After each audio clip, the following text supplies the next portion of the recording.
We are live. Whoop, whoop. So, how about those Dodgers? I don't know. I don't play sports. Neither do I. I don't. Actually, I do play sports, but I don't watch sports.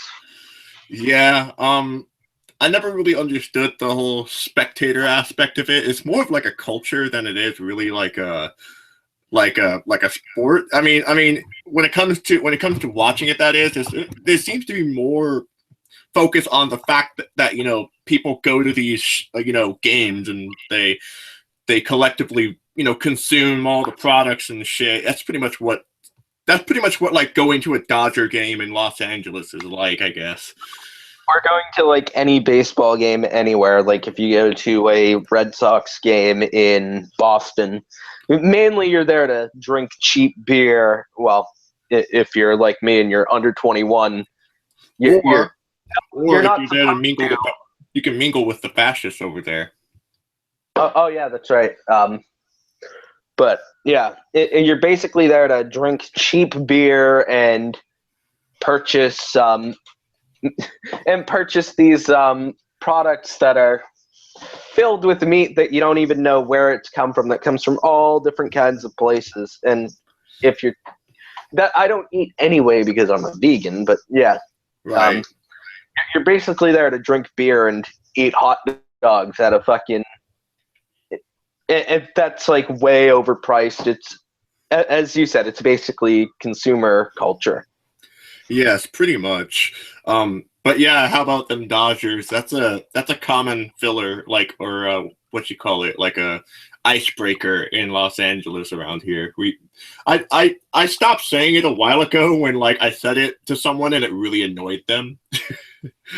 So I stopped like actually saying it with all serious intent. Yeah.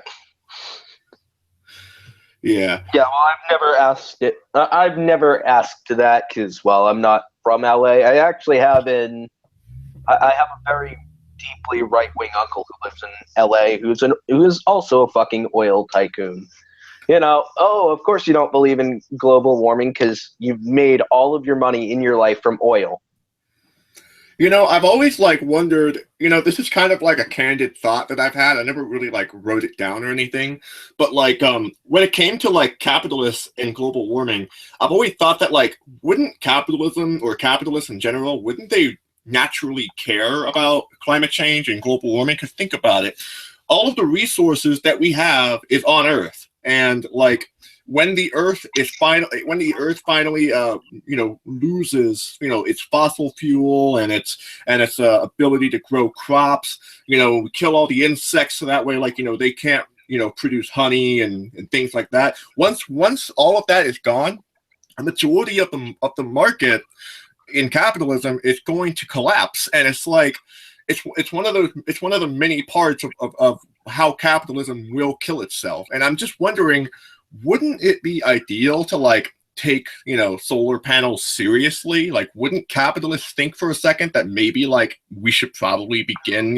for our own exploitative benefit, wouldn't we like want to start taking precautions so that way we can have a cleaner Earth and profit on it? I never thought, I mean, obviously I'm not a capitalist, but like that's something I thought they would have thought about by now. Well, I mean, basically for capitalists, it's about how much money can we make from this, and we will milk it before we move on. Is the way that I think they see it. Is it's like, oh, let's wait until we deplete all of our oil reserves before we start taking this shit like solar panels seriously, before we start really thinking about green energy, because we don't really care about the health of the Earth aspect. We just care about how much we can make off of it. So, we'll wait until we're really dangerously low and we can't milk enough of a profit out of it. Like basically until we know that if we don't start now, we're going to lose our bottom line. I mean, it seems like that's the way it kind of goes. And the way they see it is it's like, well, we've still got some untapped oil reserves in this place, and this place. So, let's wait until we deplete those. Let's wait until we've depleted the global economy, of all its natural resources, before we think for a second about actually moving to a different source of energy, before we think about going green, because the health of the planet isn't really our concern. We can afford whatever healthcare and precautions to protect ourselves that we need, and we really don't give a shit about the poor. I mean, like, unless they were planning on, like, actually cultivating Mars soon, and what's the word? Terraforming Mars? Yeah, that's the word. If they thought, like, business was going to continue on Mars, which I've read many articles on that topic, and it's going to be pretty impossible to do even by 2030, You're which cutting is when, out. like, they want to start, like, actually, I believe they want to start putting humans on Mars. Even by then, like, the Earth is going to be way too damaged, and I think the number is 2050 is when, like, there's going to be catastrophic, serious, like, close to extinction effects because of climate change. And it's like I would imagine, because, like, the sun is seemingly infinite, seemingly, not obviously it isn't, but to the resources of the Earth's standards, like, it is almost infinite. Like, it's about 107 times bigger than our planet, and, like, capitalizing on the sun's energy is not only safer for the planet, but it's also more quantitative than like using fossil fuel and things like that. Yeah. Well, yeah, also just generally, not even the size of the sun, but another thing is that the way solar panels work is the energy that they're drawing off of, that is energy the sun was going to expend anyway. So it's like we're not depleting the sun's energy. The sun was going to expend that energy regardless of whether we capitalized on it or not. Exactly. And instead of getting sun cancer, we can get automated cars, I guess. But I mean, technically speaking, that would probably lead into, or I would like to wishfully think that, automated cars and everything would be part of, automated not capitalism, but communism in a sense. Yeah. What do you know? I would think that automation. What's up? I would argue that communism is basically what you'd have to, like, communism is the stance you'd have to take in order to be pro-automation. I mean, look at the way that capitalists will fearmonger. Like, look at the way McDonald's fearmongers just about the idea of a $15 minimum wage, which in many places, like in Los Angeles, wouldn't actually be a living wage for people. But just the thought, like, if you dare ask for a somewhat more reasonable wage, this is what we're going to replace you with. A robot that we don't even give a wage in the first place. I've had some friends say that in McDonald's around here, at least, that they already have, like, screens where you could just place your order there. I don't know if they still have, like, people take your orders there as well at the counter, but I know they have, like, machines there that will take your order for you, like a screen or something, kind of like a giant tablet, I think. I'm not sure, but what do you call it? What do you know about, like, full automated communism or full automated, like, anarchism? Or I guess it's like post-scarcity anarchism. I'm not too well read in that subject. I mean, I'm not very well read on post-scarcity communism, but from what I know, like the thing that you said, where you were like the fully automated, I'm like, well, that's mainly a meme, is that people say, like, oh, fully automated luxury gay space communism or gay space anarchism. But yeah, what I do know about it, which is very little, I probably have about the same amount of knowledge of it as you. It seems pretty. It seems to hold up to scrutiny pretty well. I mean, also just the if you look at scarcity in general within capitalism society, or within capitalist society, um, a lot of it is very like artificial, like food, for example. At least within the U.S., I mean, markets throw out excessive amounts of food because the way that we, as a culture, have treated it is, well, one, we've gone by the you need to buy this thing. It's what you can buy, and oh, you want to buy the best. And if the like our mentality is that if like we go to a thing where they have a bunch of cabbages and we go to buy a cabbage, like the thing can hold a whole bunch of them, but you're down to one or two left. You might mentally think, oh, there is like, even if you don't intentionally think it or not, you kind of think, oh, there must be something wrong with it. When no, there's probably nothing wrong with it. They just haven't come by and put more in. So like what markets will do is when they start to get low on them, they'll restock a whole bunch of new ones without putting like the new ones on top or anything like that, even. Like, because if people see a market, like if people go to like a farmer's market or something, you know, they go to one place and they see that one place is fully stocked and the other's only got a couple left.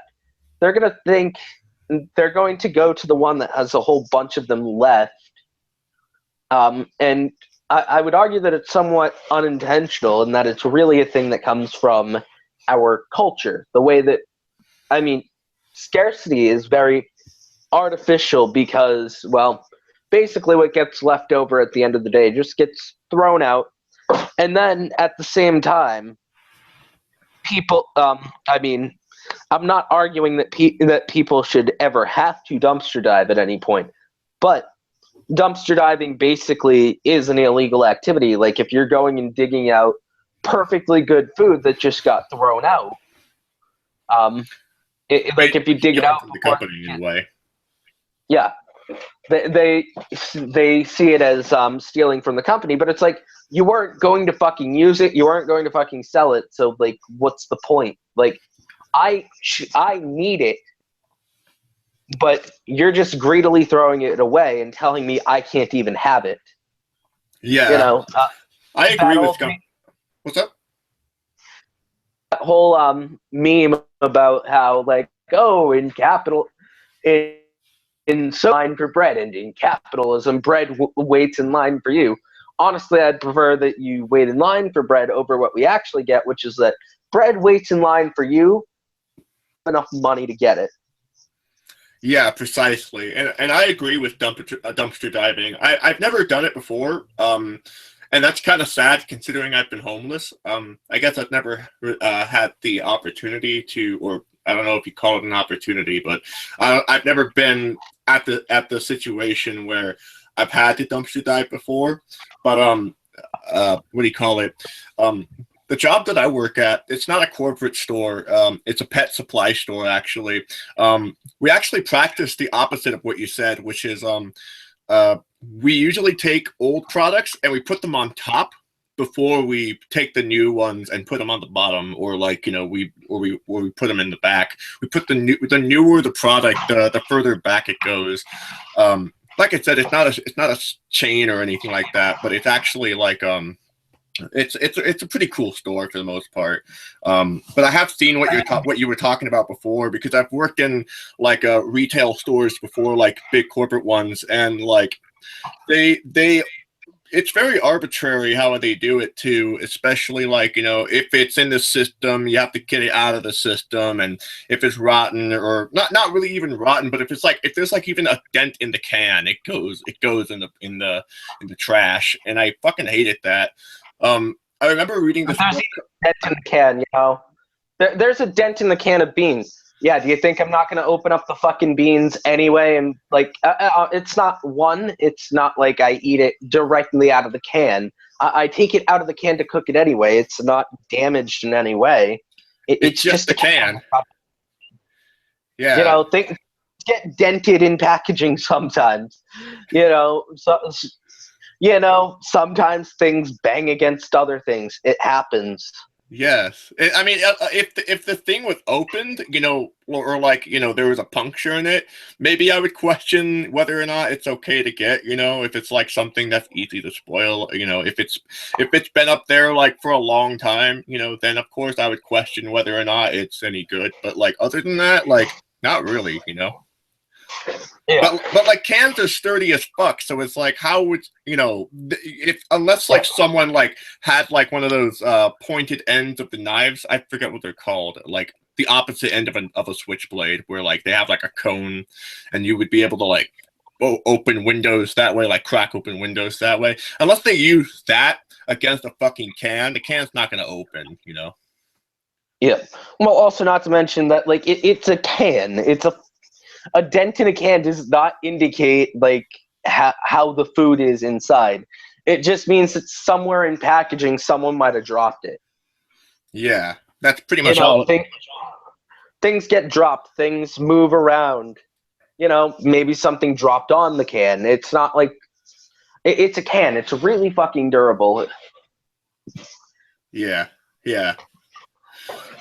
So, I think I was the one who pitched the idea of having an anti-Memorial Day. So, Yes. I'd like to, you know, say we just bought a can from, you know, your local Albertsons or whatever, and then, you know, we went back to our barbecue where we, you know, opened the cans and we feed the, you know, supposed can to the, to our veteran of our family, you know, to honor our veteran. We give them a dented can, you know. You know, that's how we honor our veterans, you know, in America. We, you know, especially for going overseas and killing brown people whose names they can't pronounce, you know, and, you know, we honor our veterans here in America. Yep. fuck the veterans. Fuck the USA. I'm being sarcastic. Yeah. Well, I mean, but ironically enough, it seems the government agrees with your stance on the veterans. Fuck the veterans. You know, just they're more likely to be homeless than the average citizen, which is kind of funny because I'm not a fan of the U.S. military by any stretch of the imagination. But it's like you would think that the government would somehow would at least have some amount of compensation for someone who did their dirty work. Exactly. And it's like, I really, you know, the thing about me and veterans is that I don't respect the work they do at all, but, you know, I understand why some of them are duped into going because, for example, you know, well, there's a couple things you have to consider. One, sometimes they were forced to go. Sometimes their family pressured them into going. Sometimes, like, they were. What's up? During the draft, during the Vietnam draft, a lot of the people who were drafted were people who they knew who stated that they were communist sympathizers, and they basically were like, you know what, we're going to get rid of the commie trash and we're going to send them overseas, send them over to fight other communists because maybe we can get them out of our fucking hair. That was the way the U.S. saw it. But then, like, what about like people like Elvis Presley and Dick Cheney? Weren't they like drafted? Oh, they were drafted.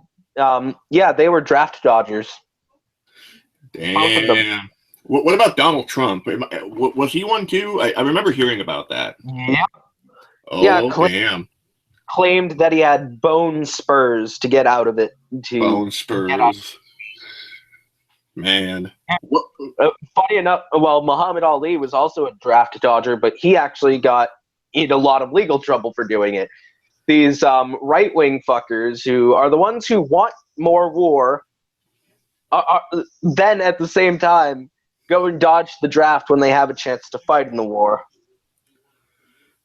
Fucking white people sometimes, I swear. It's like shit, dude. You know, like Muhammad Ali was just pretty much doing everything else that was popular among white people around that time. You know, why isolate him when you can, you know, criticize your favorite celebrity? You know, like your favorite Dick Cheney and Elvis Presley. Well, Elvis Presley, I don't think he was a draft dodger. Actually, I think he did serve. I believe he honestly did. I'm not sure. I could be wrong on that, but I did hear he served. He might have, but Dick Cheney was a draft dodger. So was so was Donald Trump. So was Ted Nugent. Ooh, that's a big one. Ted Nugent, who's always talking about how he wishes he could go and fight in wars. Really, because he ran like a little bitch when the U.S. Army came and said, "We want you to come with us." Do you know what he did? Before going to get to see if he was if he was healthy enough, he intentionally made sure that he would fail his health test by spending a week not going to the bathroom to use the bathroom, but instead just soiling himself for a week. That's a true story. He pissed and shit himself literally when they came. And I mean, I really hate using the word bitch, but I mean, come on. You ran like a coward. Oh, that is so cowardly. Oh no. I have no words. Wow. At least Muhammad Ali, he did it because he actually objected to war. He didn't do it because he was afraid he might die. He did it. He specifically said that because of his religion, which a lot of white people were talking. A lot of these like new atheists and stuff were talking about like, oh, Muhammad Ali's death is so sad. Yeah, you know that Muhammad Ali was a Muslim, right? I did know that. Yes, I didn't know he dodged the draft because of it though. But that's cool though. Either way, he used it as he converted before to intentionally avoid the draft because he already was a conscientious objector, but he was trying to use religious reasoning. They still put him in jail for it though. Like he didn't try and make up he didn't try to make up some excuse like, oh, I got bone spurs. Bone spurs. That just sounds hilarious. Bone spurs. Bone spurs are a thing that can happen, but I can guarantee you, because of the fact that Trump was basically going to football games at the time, he was in no way that there was no way he had bone spurs. Well, if he had bone spurs, then why is he president? I mean, like, doesn't that make him unqualified? On top of every other fucking reason why he's unqualified. This was a good point from Electric Mayhem 87. She said, Ted Nugent shits his pants to avoid military service, but will shoot defenseless animals. He'll shoot Mexican from his house Texas that's just some which doesn't own that house, but it's like okay, I know you have a hey, he owns apparently that's like I'm sorry, you're hey man. I think you're cutting out. Actually, you're kind of cutting out quite a bit. Should we like log off and come back in, or would that stop the thread? Or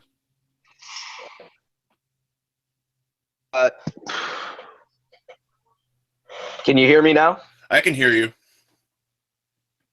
Well, it might be my Wi-Fi.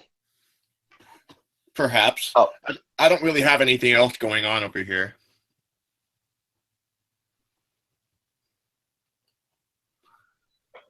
Yeah, my Wi-Fi is very because you're cutting me too, but other people are saying that you're not cutting out for them, so it's definitely it's probably a Wi-Fi issue from my end. Oh, I'm sorry about that. Yeah, you're getting a little better now, so Yep. The Wi-Fi just ticked again, so okay. So you were talking about that thing you just read. You want to start over with that? Oh. Okay. Ted Nugent shits his pants to avoid military service, but will shoot defenseless animals in a heartbeat. You know? Yeah, the animals can't shoot back. I mean, No, but they can bite back, and they obviously should. They Hey, sh how I want to see a fucking panther rip its face off, eat its face for dinner. Fuck yeah! I want to see one of those cats on your avatar just completely devour him.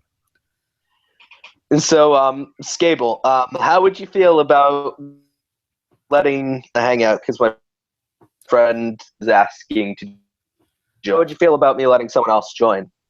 Please have them join. I like a good conversation. It's All a right. little quiet in here. Yeah, which is funny because I can usually talk people's ears off. Oh damn! But I'm definitely going to send the link. I'm just copying and pasting it from the one I sent you on Facebook. Roger Dodger, my friend.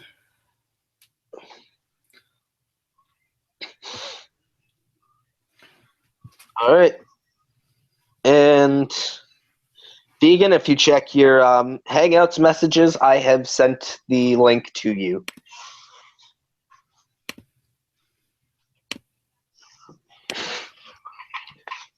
Yeah, we actually have more viewers than I actually have more viewers than I normally have.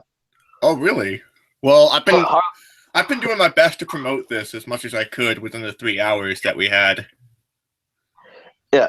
Oh, Harley said, "Become ML because I like you." I know that he's a subscriber to my channel. For sure, for sure. I haven't been paying attention to the chat. Where can I see the chat? If you can see it on the YouTube, like if you go to like the stream, you can see like the chat box on the video. Oh my goodness, this is like a whole new world. Is this the whole new world that Aladdin promised? I guess so. We have, looks like 2.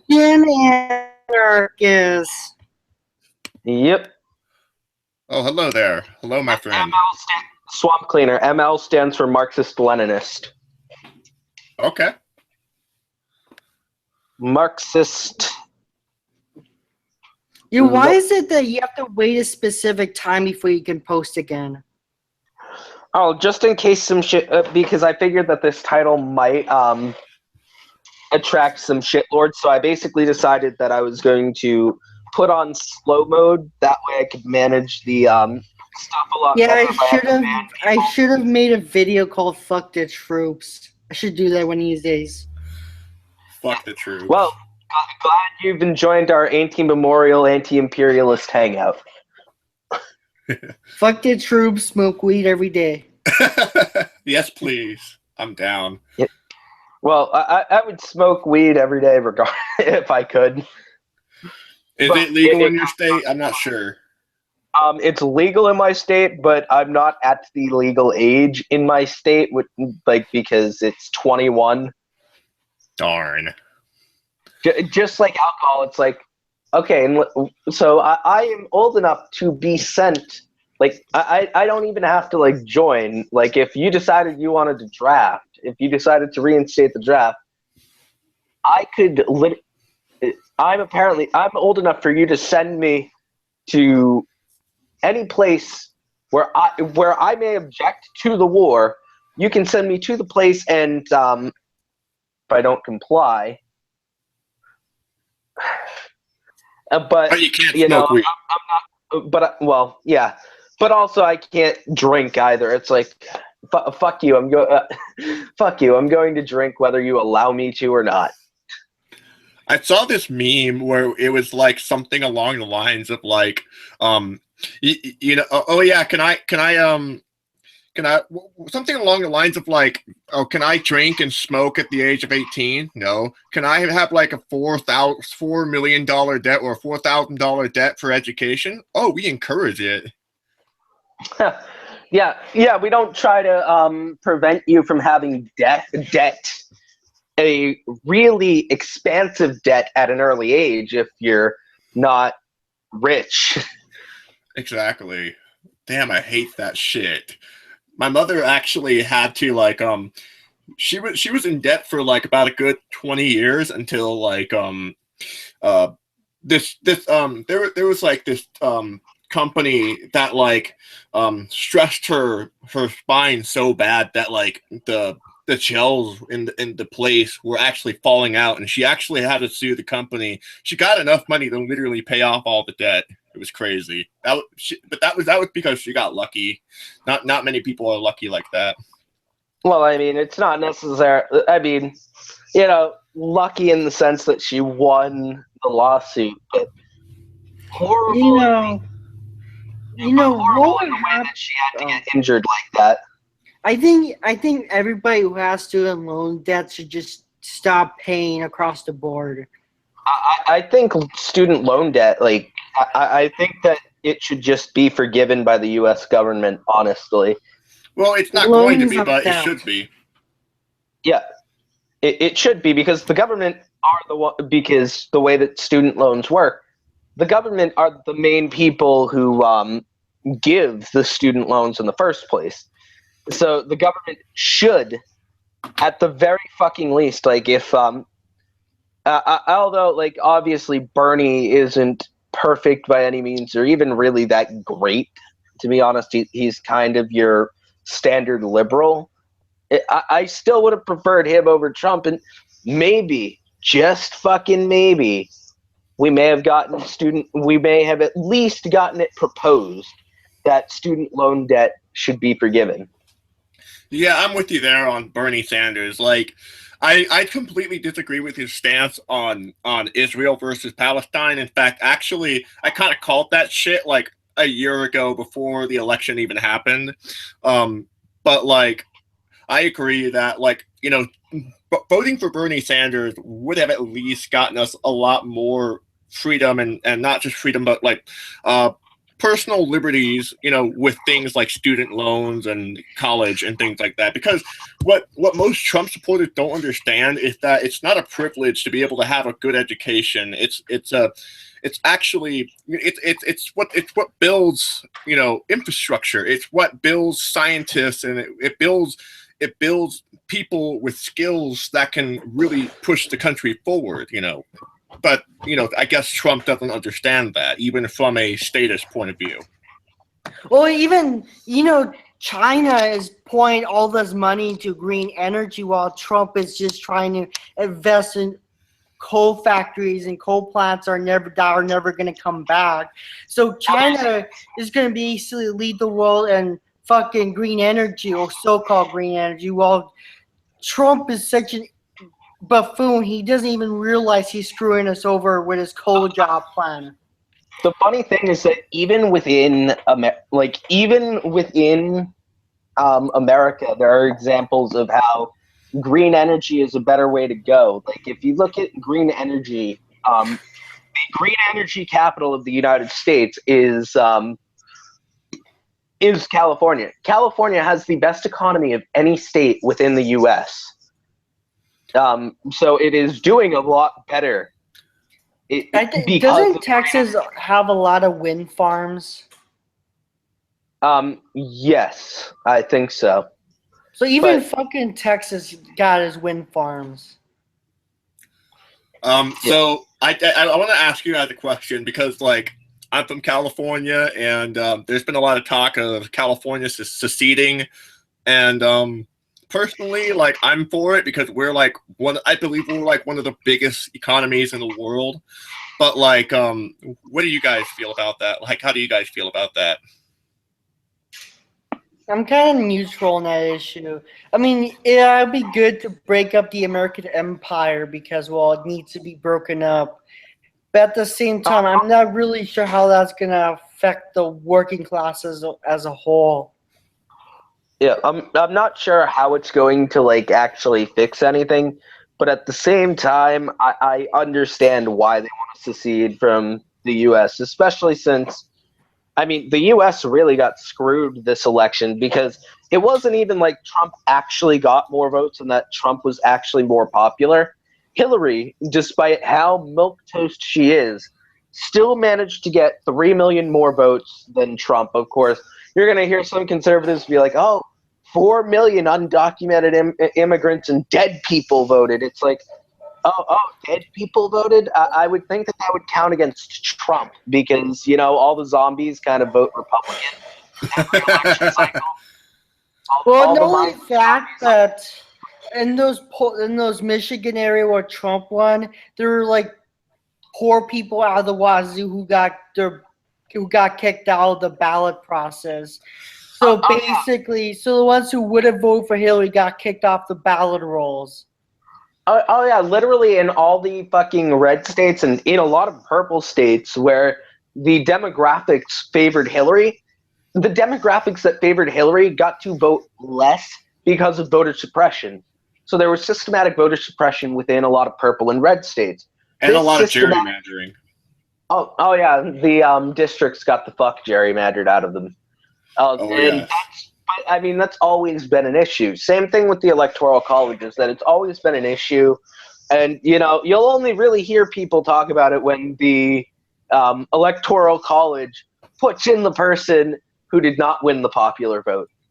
But Hillary won the popular vote, whether Trump supporters like it or not. People who are like, yes, Trump got in. Doesn't it concern you at least a little? You claim to love democracy in the democratic process. In fact, you even say it's the reason why you don't want illegals coming in here is to defend that. Well, here we go. What you call democracy is 100% in trouble. But the illusion of democracy is 100% in trouble, and you're like, well, my guy got in, so I don't fucking care. It does not concern you the littlest bit. We're not even a democracy. Like, it's an open secret that the U.S. is an oligarchy at this point. I call it a plutocracy because a plutocracy is when the rich or the wealthy run the country. And yeah, in a nutshell. That's like a blanket, oversight of what it is. Oligarchy fits it too. I just feel that plutocracy feels it kind of oversights it more accurately because of the activity that happens in our political system and how we decide who wins the elections and things like that. But you know what? You were talking about like illegals, and I was just thinking especially on today where we're celebrating Memorial Day. I always find it disgusting how they, like white people, they attack illegal immigrants, quote unquote, when they're the ones who came into the country unwelcomed and pretty much made it a fucking pigsty. That's what America is. It's a giant ass pigsty of genocide and rape and genocidal eugenics, social Darwinian eugenics. I hate that shit. And it's like when I hear them say this racist shit about quote unquote illegal immigrants, which they're just immigrants, they're just people who came here. That's all they really are. It's like just immigrants who weren't documented. But essentially they came the same way that fucking white people came 500 years ago. Or at least they came in a much more civil fashion. I don't see immigrants, trying to systemically erase an entire race of people, that are living here. They're not trying to wipe out American people. They're just trying to escape funny enough, they're trying to escape the shit that US has caused elsewhere. They're trying to, like, if they're coming from Mexico, they're trying to escape all the shit that we've done to fuck up their economy, which their economy is getting better. In fact, to the point where you could expect trends to kind of reverse. In fact, undocumented immigration is going down despite what Trump says. So, or from Mexico anyway. Yeah, in fact, for many years, even at Obama's late term, the actual immigration rate is actually negative. Then more people even actually going in. I was going to say that the net immigration rate from Mexico is actually negative, which means that there are more people coming. There are more Mexican Americans going to Mexico, moving back to Mexico than there are Mexicans coming into America. No, go ahead. Let's talk that's kind of the cycle with undocumented immigration, especially for Mexico. That has historically been the cycle for undocumented immigration, is that they'd come into the U.S. for a seasonal job that they get paid a little bit more. So because they get paid more than they would have somewhere else, some money that they got from a job in the U.S., go back to Mexico, spread that money out over the year along with the money that they get from their job within Mexico. And basically with that money, it was a way for them to be better off financially than they were there. They'd go to school and they'd have normal lives in Mexico. But what happens is when you beef up border security and you do stuff like building a wall isn't going to make, in fact, ironically enough, building a wall would actually make undocumented immigrants stay longer. Because what happens is that as you beef up security, it becomes more and more expensive to come over here. So they have to work for longer in America for their trip to be worth it, to the point where now it's becoming so expensive that Mexican Americans, second, third generation Mexican Americans, may be moving to Mexico just because the economy is getting better in Mexico, to the point that it's going to probably going to rival the U.S. economy.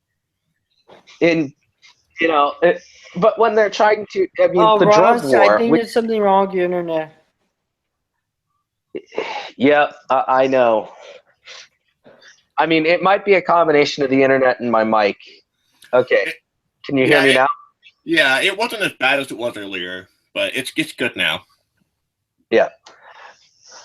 Yeah, so I mean, you're looking at it from what happens a lot of the time is that what happens is that we fuck over the economy. Like the drug war was basically a war perpetuated by the U.S., which one isn't like an actual war, but it was funded by the government like it was one. In fact, even got numbers that you would expect from like funding a war overseas or something. That was started by the U.S. and the drug war had a massive effect in Mexico because drug dealers found that they could, or I shouldn't say dealer, drug cartels found that they could make more money with the illegalization. So because they were able to make more money, they started basically becoming these like conglomerates and holding a lot more power within Mexico. And when organized crime is in charge, it kind of fucks everything up. I mean, you saw the same thing we saw the same thing in the 1920s with Guatemala and whatnot. Well, yeah, I was going to say we also saw the same thing. We saw it within the U.S. In the 1920s with the prohibition of alcohol. Oh yes. Where while the government was officially in charge, in many areas the mafia basically ran things, which was not good for the U.S. economy in any way. In fact, the banning of prohibition, along with the military-industrial complex, kind of lifted us out of the Great Depression. The prohibition of alcohol did not help the economy in any way. Oh no, definitely not, and it definitely didn't. It definitely didn't slow down alcohol consumption, especially since it was part of a black market at that point, so it was unregulated. Yeah, kind of like an ANCAP economy. So essentially, the market got even more. It got even more dangerous. It didn't actually like. That's what happens with drugs too. Is that when they're illegal, the drugs become more dangerous. Drugs like crocodile, crocodile is absolutely fucking. I've heard of crocodile. I've heard of it. Yeah, it's some weird shit. Some shit that you never want to touch. Yeah. The only reason it exists is because it's cheaper than heroin, which wouldn't also. If it was not for capitalism and if it wasn't for the illegalization of drugs, which the illegalization of drugs basically caused the prices of them to shoot up. Pun not intended, but I am aware that it is there if you're looking for it. But yeah, it causes. Oh yeah, there are still people who actually want to put prohibition back into law. Actually, For alcohol? yeah, there's What a the fuck? prohibition party. I don't drink, but like I don't want alcohol to go to be prohibited because like that's just stupid. Like that, They like, need to like, lower okay, the drinking age and start funding public transportation to bars and back. oh my goodness. Like Public transportation in general, but I mean, there definitely need public transportation from like places like bars should be more accessible. You know, you shouldn't have to get a taxi every time because or an Uber or Lyft for that matter. yeah. Yeah. What do you call it? You guys know about like spice? Because like I remember like a long time ago. Well, Oh, is that synthetic pot thing? Yeah, it's like it's pretty Ah. much like a fake pot. I remember like when marijuana wasn't still like legal in California and Colorado, Washington, etc. When it wasn't illegal, like I was like at the age where like I wanted to experiment with it and like or not with spice but with marijuana, and I couldn't find any until someone said, well, there's like a liquor store around the corner that sells this thing called spice, and it's supposed to be the same thing except it gets you high immediately. And I was just like, okay, you know, ignorant of what it could do. And so my friends and I and my ex, well, my girlfriend at the time, Funny thing is that it says that you should not. It specifically has a thing on it that says that it's an incense and that you shouldn't be smoking. yeah, They it said do that because they just so they don't get in legal trouble when you do it. Yeah, pretty much. And then like when I did it, you know, of course it was a crazy trip, like a trip that you don't want. And then like later on I found out that like they've been kind of like changing the ingredient of it so that way the FDA doesn't like, you know, get them in trouble. And I believe it like most of that stuff is from China. So I'm wondering how do they get past export laws and shit like that, import laws and shit like that, you know? Where there's a will, where capitalists have a will, capitalists have a way. Most likely. You were talking about the. I'm sorry. Go on. I was going to say that's all I have to say about that. Right. You were talking about the border, and I haven't been to the border since I was like 5, but like my collective, Oak Ridge Collective, we've actually been going to the border to drop off some donations over at the shelters down in Tijuana. So funny thing you mentioned the border. I live right next to the border. Oh yeah. Where are you at? He lives in Texas. Or Southern Texas. I'm in Hidalgo, which is right next to the bridge, but usually I'm in Mission, and then I go to class and was born in McAllen. Okay, very cool. But every so often there would be helicopters. You could hear helicopters, and when you go in my dad's backyard of this place, you can see like traces of like blankets or shirts that are really cheap that they wore. I mean, and then there's border patrol constantly patrolling the area. That must be pretty scary for you. I mean, for a while, my parents were really scared because I used to live in this big house, not anymore, but and there was a few times where one of my neighbors got their houses robbed by some cartel-affiliated gang or something. Like Pablo So, yeah, Escobar I got or something? scared a few times. Damn, I'm sorry to hear that, man. Is it like what is it like now at the moment?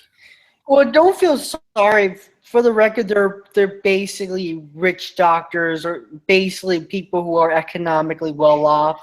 They fled here at the time because Mexico was getting so violent. Right, for sure. I think a lot of them might be going back, but I haven't kept track of it. Which, might I point out that the only reason Mexico got more violent was because of America. Exactly. The CIA was given the Mexico cocaine, I think, in 1984 and onward for a while. Yeah.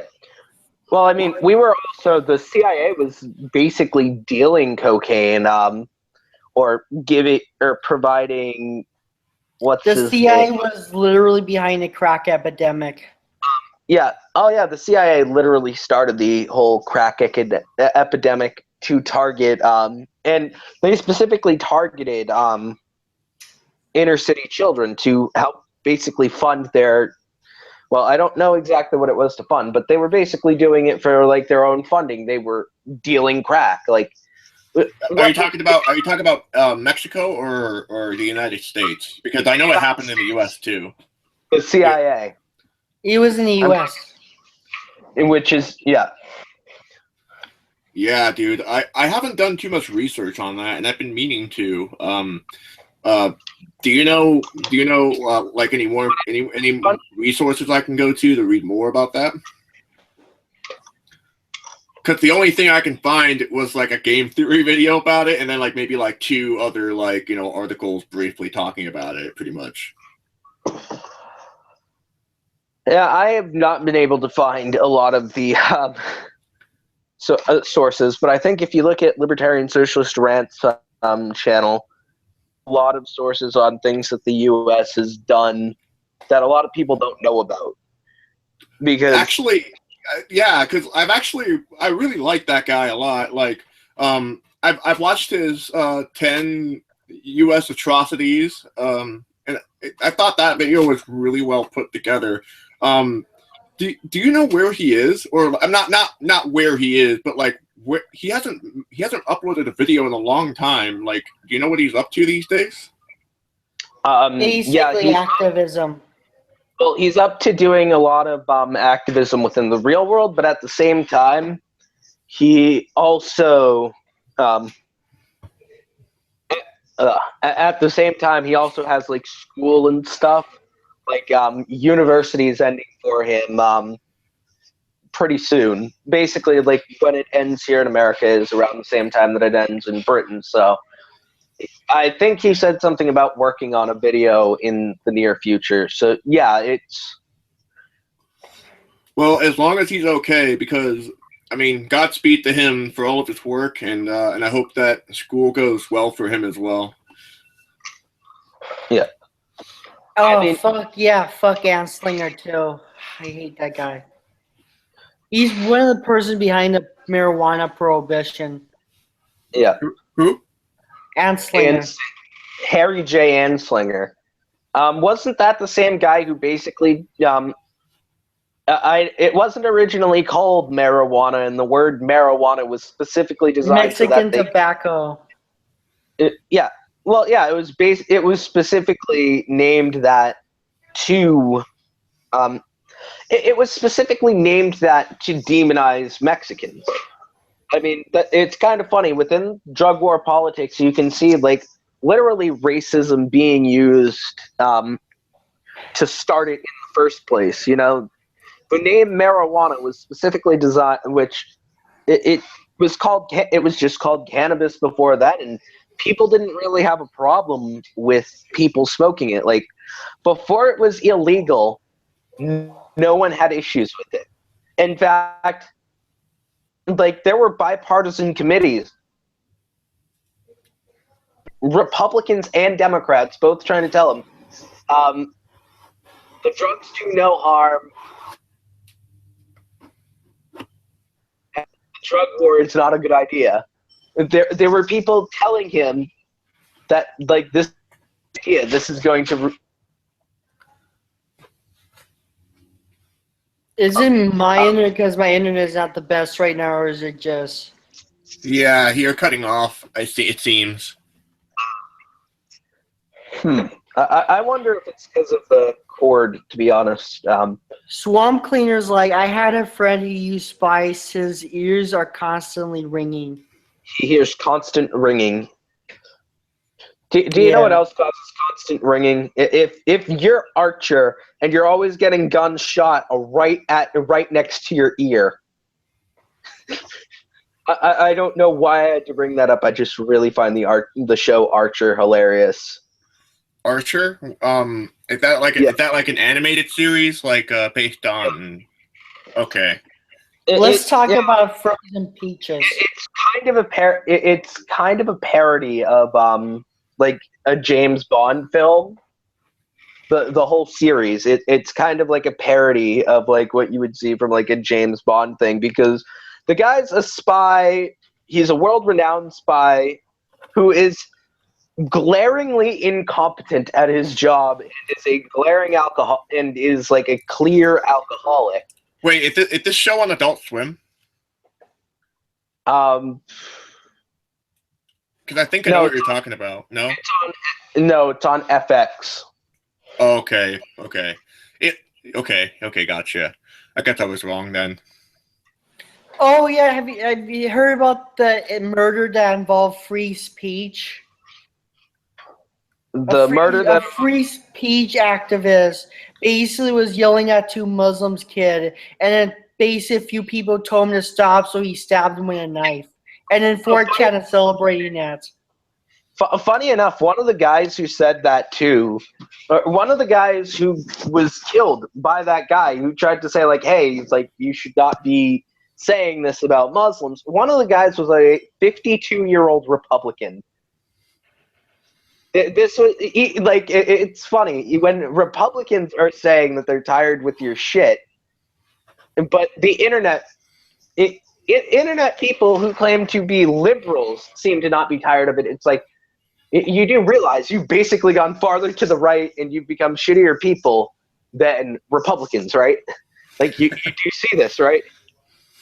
Yeah, that's just sad at that point. Like, and you know what I hate is when liberals act like they're centrist, but they're like, it's one thing to be a centrist, but it's another thing to focus all of your centricism, I guess if you want to use that word, for, bashing, the far left than you do bashing the far right.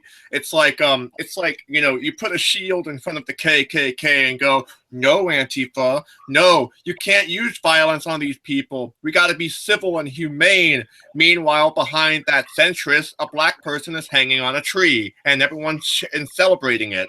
And that's just shit that like really like gets me. It's because like, if you're going to be a centrist, then be fucking legitimate,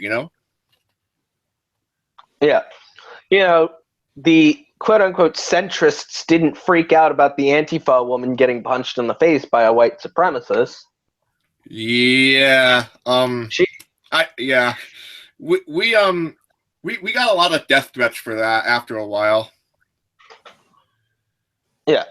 Yeah, like when they got punched in the face, they got doxxed pretty hard, and like we were getting a lot of death and rape threats collectively. We're pretty safe now, but like after a while, like we pretty much like I guess you could say things cooled down. You know what I'm saying?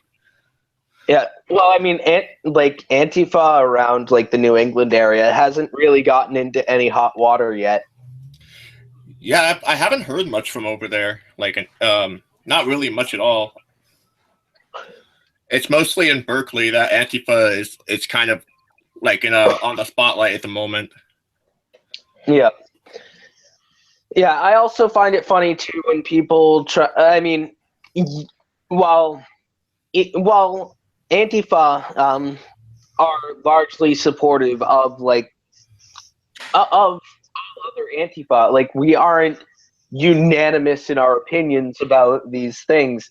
Some of us might be like, hey, look, these people shouldn't necessarily be punched, but we understand why they got handled the way they did. People do it. I mean, it's kind of like what Martin Luther King said, where and when I'm saying these people, I'm saying like there's some points where lines may start to blur on whether like they may not be like a full-blown fascist, but they're like defending fascists. Like you know, there's some like gray areas. But yeah, I mean, it comes down to a point where it's like, yeah, we largely are supportive and we try to have an understanding of why it happened. It makes me think of the MLK quote, which is I can't remember it word for word, but it was about like you can't condemn like they want me to condemn riots, but I can't condemn riots without condemning the reasons that they happen in the first place. Like there's a reason people riot. And even Malcolm X himself, I mean, even Malcolm X and Martin Luther King both talk shit about white liberals. It's funny because whenever I talk shit about white liberals, people will call me racist, but like, dude, you realize MLK does the same shit, right? Yeah. Well, yeah. I find it funny that MLK has become somehow like this safe haven for white liberals. Like, look, nonviolence. Martin Luther King never blocked a road. One of my favorite memes was literally a picture of like the march on DC. Dude, MLK was radical as not radical as fuck, but he was more radical than most people say he is. Yeah. Well, yeah, he's kind of been liberalized by like the media and shit when he wasn't actually a liberal. I mean, I'm just gonna make a meme, and it's gonna say like it's gonna have a picture of like MLK. It'll say "Sieg Heil 1488," and I bet you for sure that some like right winger or liberal centrist is gonna find it and use it unironically, and he's gonna be like, "See, he was supporting the white race. He was supporting white nationalism. See, I swear to God, that will happen if I ever did that."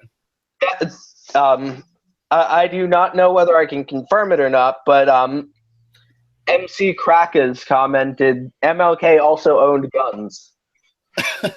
Yeah, I can't confirm that either, but he's a homie of mine. What it do, Graham? What it do? Yeah, he actually said my homie Chief Scable or Scabal. Scabble. I don't know. Scabell. So when, that reminds you of the song "Which Side Are You On?" Because which side are the centrists on? Are they on the side of ethnic cleansing? Because it seems like I feel like they're on the side of they don't know what the fuck they're talking about half the time. I kind of wanna I kind of wanna blast the song "Love Me, I'm a Liberal" right now. Love me, love me, love me. I'm a liberal. I like the song "Democrats Make Me Want to Vomit." That's a good one too. What about all you fascists bound to lose? Oh man, you fascists bound. My band covered that actually. Oh wow, you have a band? I do. Wow. We play folk, ska, and punk. Basically, we're mainly acoustic. Yeah. And we usually write songs about anarchy and anti-religion and things like that. But then we also have like our emo songs, like songs about suicidal thoughts and like overcoming our demons and shit like that. Have you tried writing stoner songs? Or are you guys straight edge? No, we are not straight edge. I'll tell you that. I don't know, but I don't think we have. But the thing is that we did try to like do like a skit at the end of a song one time. It was a demo, so it's no longer online. But like we were pretending we were having a conversation about something while we were smoking. But no, we're not straight edge. We're not at all. I used to be straight edge until I was like 21. Not intentionally. It just happened that way. And then like that was when I started experimenting with marijuana, and I was just like, yeah, I kind of like this. I'll stay on this forever. Have you familiar with my channel at all? I am not. Do tell. Share. Bloat yourself or gloat yourself. There we go. Basically, I've been making cringy veganarchist videos since 2015. That's cool. So like, is it? Well, so tell me, like, what kind of content do you have? Like basically me ranting in front of a camera really loudly. And it's like when you say cringe, what's cringe about it? Oh, it's just a lot of people who are in the right wing tend to think it's like a Poe or something. Harley said, "Go vegan sexual." Oh, that one was the worst. People were saying about one of my videos that like they were wondering if it was a parody or not. Oh, I get that stuff a Well, lot. I'm the only. Well, I mean, I guess I'm technically an atheist, but I'm a Wiccan, or I'm a I'm a Wiccan. Very cool. But yeah, I mean, Deegan did a video saying called "What Pedophilia and Religion Have in Common." That I wasn't really a big fan of the title. It's kind of like that title seems to make a bit light of pedophilia. Well, the thing is that I understand. Basically, yeah, it probably wasn't the best case. Sorry, but there's like plenty of better ways to like. There's plenty of better ways to like basically broach that subject that don't like immediately don't immediately like make people like feel wrong about it. Well, for example, like my band, we have a song called Save a Child, Choke a Priest, and it pretty much addresses that subject. And it basically talks about institutional racism. Not institutional racism. Not that that's not a valid subject. It has nothing to do with this, but like it talks about institutional child molestation within the institutional religion, where like it's organized religion. I wouldn't want to. You wouldn't imagine Martin Luther being in front of a super church, of a mega church, talking about nonsense and then asking for donations from millions and millions of gullible people while molesting children. You wouldn't imagine Martin Luther doing that, Yeah. And it's like you would imagine someone like Billy Graham or what's that guy's name? Bob Larson. You would imagine them molesting children and then getting bailed out of prison and being relocated to another church, because they're authoritarian figures who specifically use religion to exploit and manipulate, gaslight people into supporting them. That's what their job is. They gaslight people into supporting them. They don't really represent Christianity or Catholicism accurately. Even though I'd argue to say that, I'd argue that there are problems with Catholicism. I used to be Catholic myself, but that doesn't exactly mean. What's up? Sorry, I just have to use an argument that I've heard. Oh, the Finnish Bolshevik has come across the channel. Hello, Finnish Bolshevik. What'd it do? So the whole basically, this is an argument that I have heard before that like makes me want to vomit every time I hear it. But the gay children are tempting the priests, and it's like, oh my fucking god! My fucking god! Are you saying that like if a kid who's starting to like develop feelings may have a crush on you that you wouldn't be able to resist? That is fucking sickening. Just the thought is fucking sickening. The idea that a child, look, the child can't necessarily help it. You can. You're attracted to like a child. That's your problem. It's not the child's problem that you're attracted to them. This is the same demographic that will say, I am the adult and you're the child, which means, they see the children as a group of people who are to be silent, who are to be seen but not heard. And yet they're taking the responsibility off of the adult by blaming the children, be it gay or not, And it's like, it's not even just children. It's not even just boys. It's girls as well. I'll tell you right now, when I was little and I went to Sunday school, I watched one of my classmates get molested, and she was a girl, and it was by another woman, and it made me hate that church for the rest of my life. And I can tell you that people have been talking about it more now. People have been calling it out, the pedophilia in churches out more so now, but it doesn't mean it's stopped. It's still happening to this day, and it probably will still happen until we start, like, I mean, personally, for me, I'd like to start burning churches down who are responsible for this type Hell of yeah, behavior. man. I mean, I would say do that. I would say go do that, but then we might get associated with Varg Vikernes, and I don't want to get associated with a Nazi who happened to burn down. Oh God, you know, I never liked him. But like when I found out he was a white supremacist, that's when I was like, yeah, I'm not interested in him. You know what's weird? Yeah. I like black metal aesthetically, but I can't get into the music. It's not bad. It's just not for me. I don't know why. I've been starting to get into black metal recently, and I find that I actually kind of enjoy it. I'm getting it. The main one that I'm getting into is Gorgoroth, which, I mean, the lead singer did.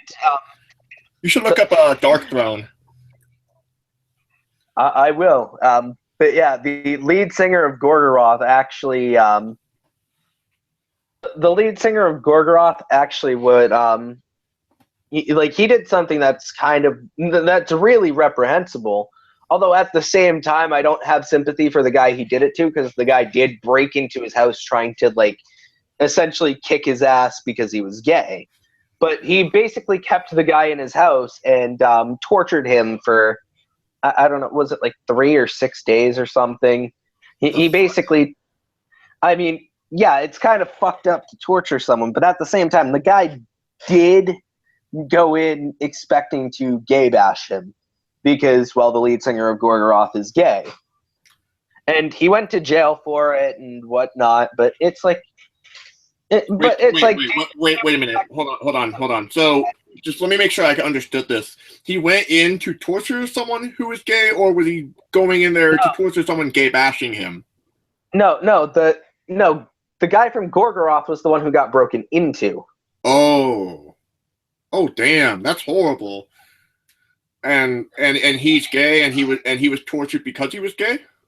No, the guy who broke in, he tortured the guy who broke in. Okay. Who was trying to bash him because he was gay. Oh, damn, dude. Okay. That's... Yeah.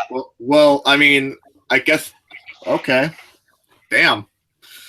But, I mean, like, if you're going to get into black metal some more, I'm not really a fan of Gorgoroth because they seem to be, I guess, too... not sensationalized, but like I guess they're cleaner. I don't know. But like the black metal bands that I do like are like Dark Throne. They're pretty old school and Bathory, I think it is. I think they're Bathory is also another good one. They go way back to like the 80s and whatnot. You might like them too. They have more of like a crust punk kind of taste to them, or like. I think they call themselves like Blackened Crust. I could be completely ignorant on it, and I'm sure there's some black metal fan listening right now, and he's like, "This guy does not know what the fuck he's talking about." But Lexonymous commented, "Post-punk revival for the win." For sure. Actually, we have a friend named Pedro who is into post-punk. Yes, Pedro is into Pedro is into post-punk. Yes. And we aren't doxing someone. Pedro has a channel called Welcome to Late Capitalism. Pedro now has a channel, but like the first hangouts they ever were, or the first hangouts G ever was on, though your name was showing, like you could see it, and they didn't tell us that we weren't allowed to call them that, so they were pretty open about their name. So we're not doxing anybody either. Just in case you were worried about that, this is someone who's public about their name. Okay, because I wasn't really worried, but I was wondering how telling the public that they're into post-punk with doxing. But yeah, I understand now. Yeah. Well, I was worried that it might like that you might wonder like if it was doxing because people didn't know their name. No, it's all good, man. I mean, if someone, I mean, if you're saying their first name, I don't think that's really much of an issue. But like, I mean, hey, if I outed myself and said, "Hey, I really like Choking Victim," oh yeah, man, we're doxing him, man. We're gonna dox his playlist on iTunes, pretty much. Oh, I thought you were like, oh, I'm into like choking people, and I was thinking, oh, if you're into choking people, like if you're into choking people who aren't into being choked, then yeah, I'm definitely gonna dox you, or I'm definitely gonna be okay when you get doxed. Oh God, no, you never heard of Choking Victim? They're a ska punk band that uses a lot of like black metal. I have heard of them. It just didn't come to mind immediately. I'm like, choking victims. But yeah, it's like, oh, we're gonna dox his playlist. We're gonna dox his Spotify playlist. Oh my God. I haven't used Spotify in a long time. My music is on Spotify and I don't get paid a cent for it. It's bullshit too, because like if you look up my band, you'll find that like not all of it, but most of it's on there. And then like what happened with that, we signed to a record label called No Time Records. No hate to them, by the way. This is not their fault actually, because what happened with that, they contacted some like host website that'll post your music on all these different platforms like Amazon and iTunes and Spotify, what you name it, pretty much.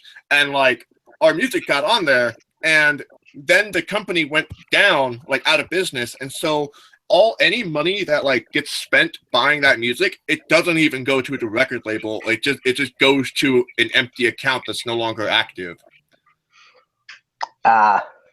It's bullshit. I fucking hate it, which is why like I no longer put my music on Spotify. I only put it on Bandcamp now, because then if anyone buys our music, I'll actually like get money for it. Yeah. Yeah. So just letting you know, now that there are 3 people in the conversation, it does show your name at the bottom when you speak. My name? So yeah, it's showing. It says WTF is your name. Whoop, whoop. Well, what the fuck is my name? Just kidding. It's okay. I don't have an issue with that. This has definitely been an interesting hangout. And for sure. Anybody else want to come in? No. Nope. Have you seen the movie Jesus Camp? I have. Oh my God, that movie is fucking insane. The part that really stayed with me in that film was like when Betty, I think, what's her name, Betty Crocker or something like that, Betsy, I don't know. You know who I'm talking about. The woman that like was ruining everything. She was like making all the children cry like during the seminar, and she was just like she was really like really fucking with the children in that movie. Really hardcore, like really fucking with their emotions and shit. It was a crazy movie to watch. It was basically child abuse. Pretty much. And it was filmed and everything. I mean, of course, you know, I like that it was a religious person that was documenting it, and they were like making like a case against institutional racism. I really like that a lot. Yeah. I mean, same here. That movie may be like a hardline anti-theist at that time. What do you guys think of God's Not Dead? Worst like even beyond the fact that it's basically trying to like shove atheism is bad down your throat. Like atheist equals bad guy. Atheist equals not nice. He's rude and he tells you that you're wrong. I mean, even beyond that, like let's just like the movie was really poor. Like even if I was a Christian, I don't think I'd be able to stand that movie because it was so poorly acted with way too generic of a plot. It's kind of like predictable. It was like pretty clearly like Christian propaganda film. I have a question for you. Imagine the same film, but in place of Christianity, they put anarchism, and then the opposition was statism. Would you feel that movie would be like a misrepresentation of anarchism alike? Yeah. I mean, obviously you would, but like, can you picture like everything, like even the intro being like this crazy collective, and then like some professor is giving a speech about anarchism, and then some statist guy is like, oh well, you know, anarchy means chaos and shit, and then of course like, you know, like that would be such a crazy film. That would be a crazy film to watch. I would not condone that, even as an anarchist. Well, I mean, yeah. I'd probably then say, is this a parody? Well, I mean, I have come across people who think that anarchy is chaos, and that there are some who get like it's no state, and then it's like, and then those people become ANCAPs when the understanding of it is no state. Where I would say that, like, at least for me, my communism and socialism kind of what's the word? It kind of it comes before, in my mind. It comes before my anarchism, although my anarchism is a big part of my socialism. My idea, like the rights of the rights of political like rights of like free speech and stuff that anarchists are largely permissive autonomy? of.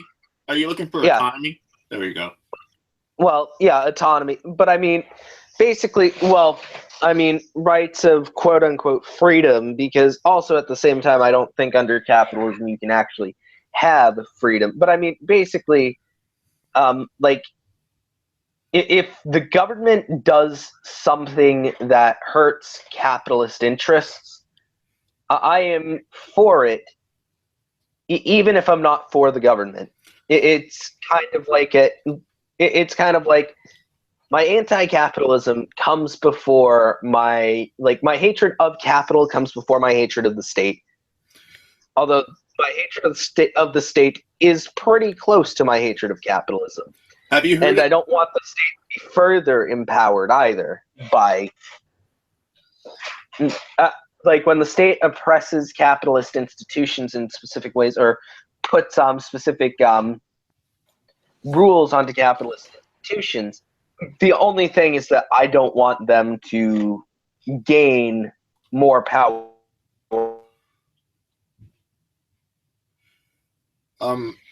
I think you're losing reception again. Becky Fisher. Oh yes, that was her name. Yes. Yeah, one of our friends from goes by the channel Bobby the anarchist free thinker, the Aspie free thinker or something, basically wrote that. That was fucking weird. It completely dropped me out of the call, and as you can see now. Yeah, there's like two of you now. Wait, there's someone else in the chat now? Hey, Miguel. What it do? Hello. Welcome. Nice to meet you. I shared the Miguel on the Rick chat. On the whom chat? I shared the link on the Rick chat. I'm sorry, I'm not familiar with this particular person. The Rick chat, the Revolutionary Intersectional Collective. I see. Or as Ninja calls it, those dang intersectionalists. The Rick chat, the RIC, Revolutionary Intersectionality Collective. Oh, okay. Intersectionalists. Hey, we only have one dislike. And where's this hangout from? in terms Um, of YouTube channel? Well, I started it with this guy, Chief Scabell, There you go. You got it. through Facebook. Yeah, well, your name on Facebook isn't Chief Scabell, so No. I Nah. have to remember your name, the name All that you good. gave. It's all good, man. I don't expect anyone to remember it. I mean, like, I'm just gonna go down in history as the forgotten one. Well, I mean, my channel's probably not going to be anything outside of this. Yeah, now there's 4 of us in here. Let's all have an orgy. Chief Scabell. There you go. It's like Yeah, Taco Bell. Scabell. Yeah, but with ska instead. So ska with cowbells. Even before, okay, even before like going vegetarian or anything, I never liked Taco Bell. Like I could not stand their food. Actually, Taco Bell is getting pretty vegan right now. They don't really have like options on there, but they do like promote on their website. Like you can get some pretty dank like options on there. I think it was like something along the lines of like you just pretty much replace it with black beans. Anything like with cheese or meat, you just replace it with black beans. And they actually encourage you to do that when you go there, if you go there. Yeah. And they're also the healthiest fast food restaurant, if that means anything. Healthiest fast food restaurant. What about Subway? The thing is with fast food, I can't. Like, fast food does not agree with my stomach. It never has. I see. Well, we got another one here. And now here's Jack the Snack. Jack the Snack. Jack the Snack, who we don't step on, who we don't tread on. Also, the only brony we accept in this place. Yeah. Jake is the only brony that we like. Jake should join the furry anarchist chat on Discord.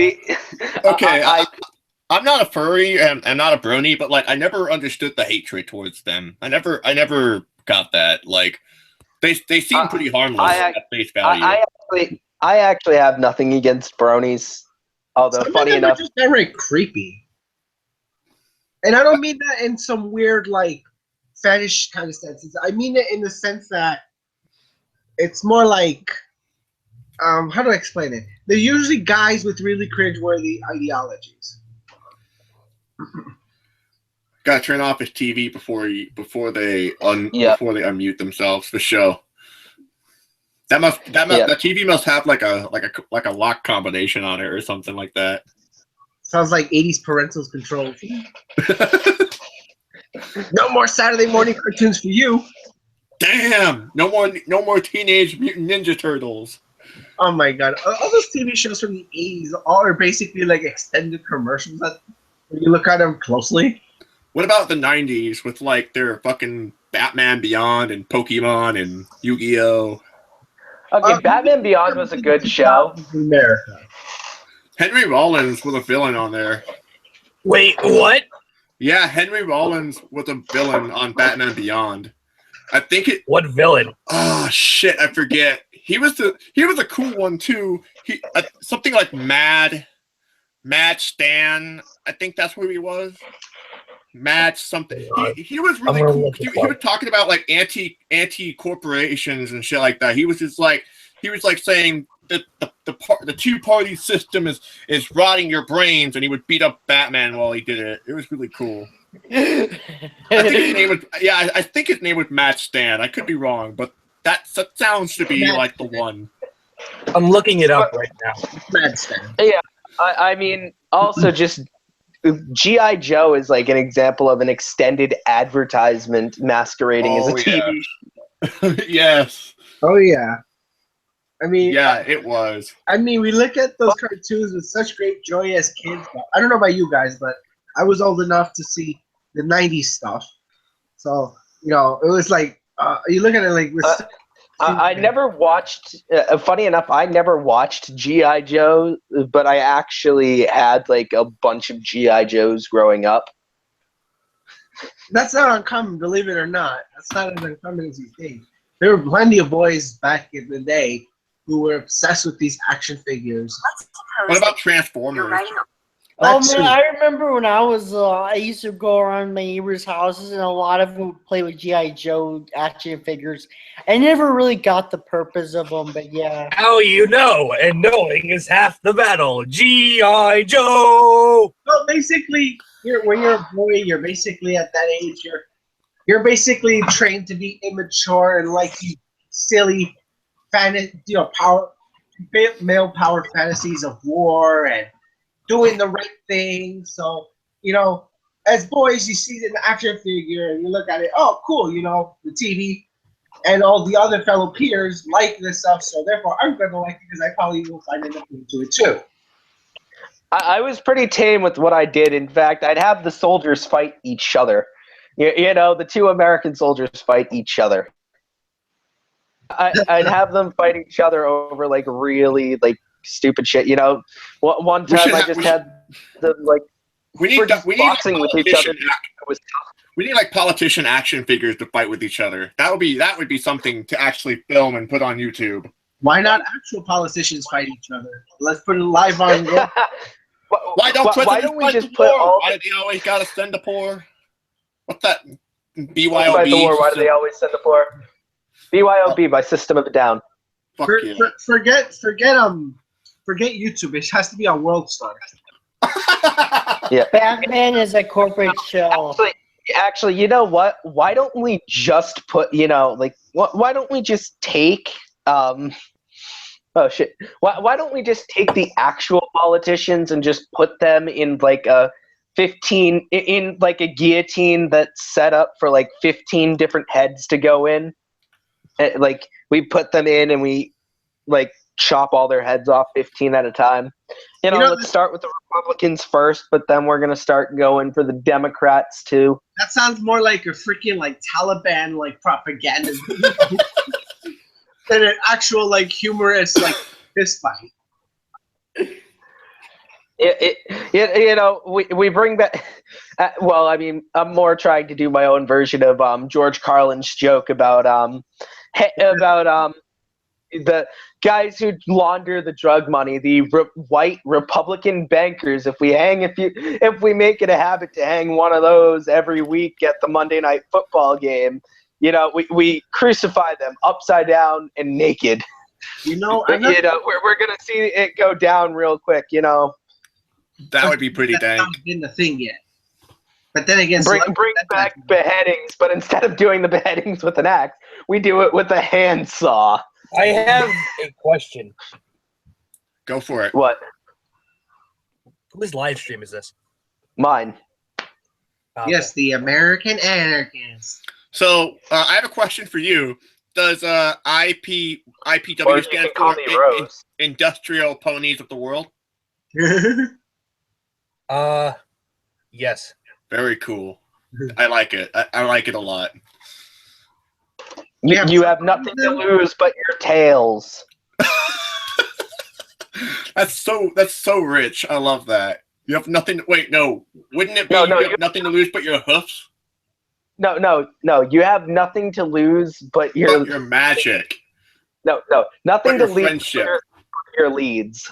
Your leads. You need to lose your. No. You gotta lose your. You got nothing to lose but your magic. That's what it is. Oh, I'm trying to think of something that's equivalent to like chains that like holds that would hold ponies down. You have nothing to lose but your saddles. You have nothing to lose but your saddles. There we go. Yes. I like that. I dig that a lot. Well, I was saying you have nothing to lose but your leads, which is something that like people would walk a horse around with. The thing is, that's not even an IWW slogan. No, that's just a general. Karl Marx said in the Communist Manifesto. Yeah, I know that it is something that Karl Marx said in the Communist Manifesto. I just really wanted to make a communist joke about ponies. Well, can you let me have that for once? The IWW. I can't let you have anything else. Marx debunked My Little Pony years ago. No, but wait, hold on. Years ago. Marx debunked Miguel years ago. Okay, but it is a valid point though, because like the IWW does support anarchism as well as communism and socialism and pretty much the general crux of Marxism overall. It's not exclusively anarchist or anything like that. In fact, if you go to their website, they specifically say that they're not an anarchist organization. They just have anarchists and socialists and other people like them that write and speak on behalf of the IWW. You know, that's why they give out like literature of both anarchists and socialists and whatnot. So the whole joke about like you have nothing to lose but your leads, like that is a legitimate joke to make about them, which is a good one. You have nothing to lose but your saddles. That's a good one. I'm aware of all that. I was just saying that like that particular slogan wasn't an IWW slogan. Oh no. It might have been an IWW slogan, but it wasn't originated by the IWW. No, but the IWW and IPW it's awesome. Yeah, but the IWW is probably just Cindy bullshit anyways. Fuck the Cindy's, fuck the Platties. Just saying as a troll yell. Fuck people fuck people who say what Vegan just said. I wouldn't want to. No, thank you. You see, I don't think vegans like weird attempts at being edgy have the effect on me that he wants them to have. Because dude, you got to see my friend Graham McCrackers. He has some really really awesome rap videos, and he has one about being vegan and straight edge. It's the best. You know, the IWW should consider distributing Humpty Dumpty. The IWW should consider distributing the vegan anarchists. Rest in peace, IWW. Wait a second. You just like shat on the IWW and then you want them to distribute your stuff. Dude. That's not cool. Vegan. Well, remember, I might think twice about shitting on them if they're actually kind to me. Well, remember, that sounds like extortion. It really does. I just sounds like extortion. But but I mean, remember, remember, Operation Anarchism doxed Mr. Dapperton, trying to get him to debate with them, and I just hearing about that, I'm like, congratulations, you made me sympathize with a fucking fascist. And yeah, you were telling me about that. Oh yeah, they also called him like a retard and stuff, and said that he was afraid to debate because he was a retard. And it's like, Jesus Christ! Like you're making me feel sorry for a fascist. For an ANCAP. I mean, the person might be a fascist, not a monster. They're just a really shitty human being with shitty beliefs. There's a difference. Make shitty content. Anarchy. Yeah. I call them anarchy ball. I don't give a shit what. They're an ANCAP. I mean, was I expect like seriously? Yeah, but even other ANCAPs don't like Mr. Dapperton. Look, yeah, isn't Mr. Dapperton like one of those ANCAPs who has drifted to the alt-right? Yeah. What's the difference at this point? I mean, not much. Basically, it's division. Not much considering that. Oh, sorry. Not much considering that, like, the ANCAP movement, quote unquote. I mean, everybody knows that basically only exists on the internet, and the alt-right, the alt-right's presence on the internet has kind of swallowed up anarcho-capitalism. There are some anarcho-capitalists who are trying to resist that, and they'll be like, oh, the alt-rightists aren't real ANCAPs. They're, fascists. They're not real libertarians or whatever. Basically, for the most part, the Jeffrey capitalism has been swallowed up by the alt-right. So has the skeptic community, actually. Yeah, basically the ones who are resisting are like the Jeffrey Tuckerites. The ones who basically worship Jeffrey Tucker. I don't worship Jeffrey Tucker. Who is Jeffrey Tucker? Yeah, but you're also not an ANCAP. That's true. Who is Jeffrey Tucker though? Is this like ANCAP that wrote a book called something like?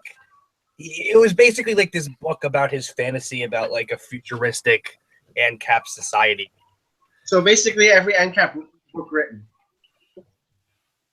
Yeah, but his was like he was basically writing about his own fantasies about like a George Jetson future ANCAP like patriarch. I can imagine that. Man, I remember that. Yeah, it's pretty fucking. You know what? It's pretty always here's the thing about the Jetsons that always freak me the fuck out. Where the fuck was the planet? Like, was there like a post scarcity, like was there like a post like apocalyptic like world where like the Earth was just so shitty that they had to elevate themselves like fucking a mile in the sky or something? What the fuck was that all about? Well, yeah, there's also a theory that one of the other Hanna-Barbera cartoons, the Flintstones, which did have crossovers with the Jetsons. That's basically the Jetson. Like, it's not the past, not even that it's the past, but that it takes place in the future when humans start to go back. Of course, I'd actually probably say that it's closer to like capitalists fucked over the world, and basically the poor are still on the planet, while the rich got to have their like their sky haven in space. I was gonna say that sounded like some classist bullshit right there, with the bourgeoisie gets to hang out in the sky, and then like the people in poverty would still be on the planet. I was just gonna say. Question though, considering that like the entire Jetson seems to take place in open space. I think we just read that whole book you were just talking about now. I think we just somehow just understood that whole book. Yo, what do you guys think about Hoppy and ANCAPs? Can you say that again? There are ANCAPs who want to hop. What do you guys think of those ANCAPs? Why would we want to think about Hopsy and ANCAPs? Oh, hops. Yeah, Hops. Mr. Forcibly remove every communist from our ANCAP society. Freedom. I don't think Hobbes was an ANCAP. I don't think anarcho-capitalism or anarchism, for that matter, actually existed at the time. Vegan is talking about somebody else, and Miguel thought he was talking about Hobbes. No, I meant Hopsian. I didn't say Hobbesian. I said Hopsian. Okay, well then you misunderstood Miguel. But Hobson anarchism. Fuck Hobson. Hobson anarchism. That sounds absolutely cancer. That sounds like that sounds like Ninja's like version of anarchism, like where it's just totally like socialist. Have you seen? Is this anarchism entirely funded by a guy named Dane? I thought it was by George Soros. George Soros is the one who pays my checks. Where's my check? I've been waiting for my check, George Soros. If you hear me right now, I'm waiting for my goddamn check, George Soros. I want it. I'm waiting for it. Where the fuck is it, George Soros? Yeah, where the fuck is my check? I'm waiting for my goddamn check and I never got it. You'll have to get in line behind me. Oh. No. So. Buddy, what's his name? Badmouth Productions got George Soros as his patron on Patreon. Yes. It's on Patreon, huh? Okay, I get it. Well, on Patreon, you can put your name. The thing is, on Patreon, you can put your name as whatever you want. So basically, this guy went and put his name as George Soros, or maybe it's a her for all we know. They put their name as George Soros, and they're basically giving like all these they're pledging like $1 or $2 to all these social justice YouTubers to make fun of the joke that George Soros funds them. That's pretty genius. I was gonna say if I had any money, I would like donate thousands of dollars under the name George Soros to like random like leftist YouTubers. That would be a good joke. I donated to Planned Parenthood under the name Mike Pence. I've heard my friend did the same thing. I don't remember who, but I had a friend who did the same thing. That's funny. Well, I mean, this administration has said a whole lot of shit about wanting to defund Planned Parenthood. So I'm like, you know This whole what? administration made a lot of enemies. Like, a lot of enemies. Holy shit. If the police weren't there, they'd be eaten alive. There's already Republicans who are starting to suggest that Trump maybe should be impeached. Maybe. I don't know. I'm not sure. I don't think he's gonna get impeached. I don't think it's likely he'll get impeached, but I'm just saying, like, I'm saying that it simply shows how many enemies their administration has made, that even like Republicans are like, we're not sure how we feel about this administration. The thing is, like, I think he's gonna because already all of his policies are failing, so I think all of his policies are going to fail. And then because he couldn't deliver on the promises that he made to get elected, he's not going to get a second term. You think he's going to go through with that wall? Well, my mom thinks Trump has been doing a really good job. Well, your mom watches Fox News, so fuck her opinion on this. Yeah. Wait a minute.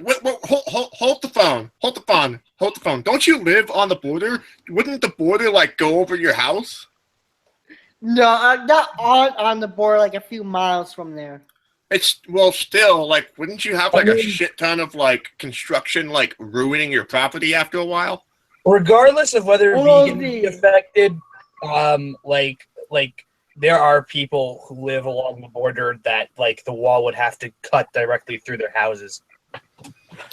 Yeah, so I'm just wondering how, if you lived, like, a couple miles closer to the border, wouldn't your mom be against Trump at that point? Great. I would basically, if my house gets in, my house is, oh my god, my house gets divided by the wall, and I have to have a passport just to go to the bathroom at night. I'm sorry. I mean, I already applied for the passport, but my bathroom is in Mexico. I'm sorry. Actually, there are people in different countries, in Europe, for example, where half of their houses are in different countries. I know that.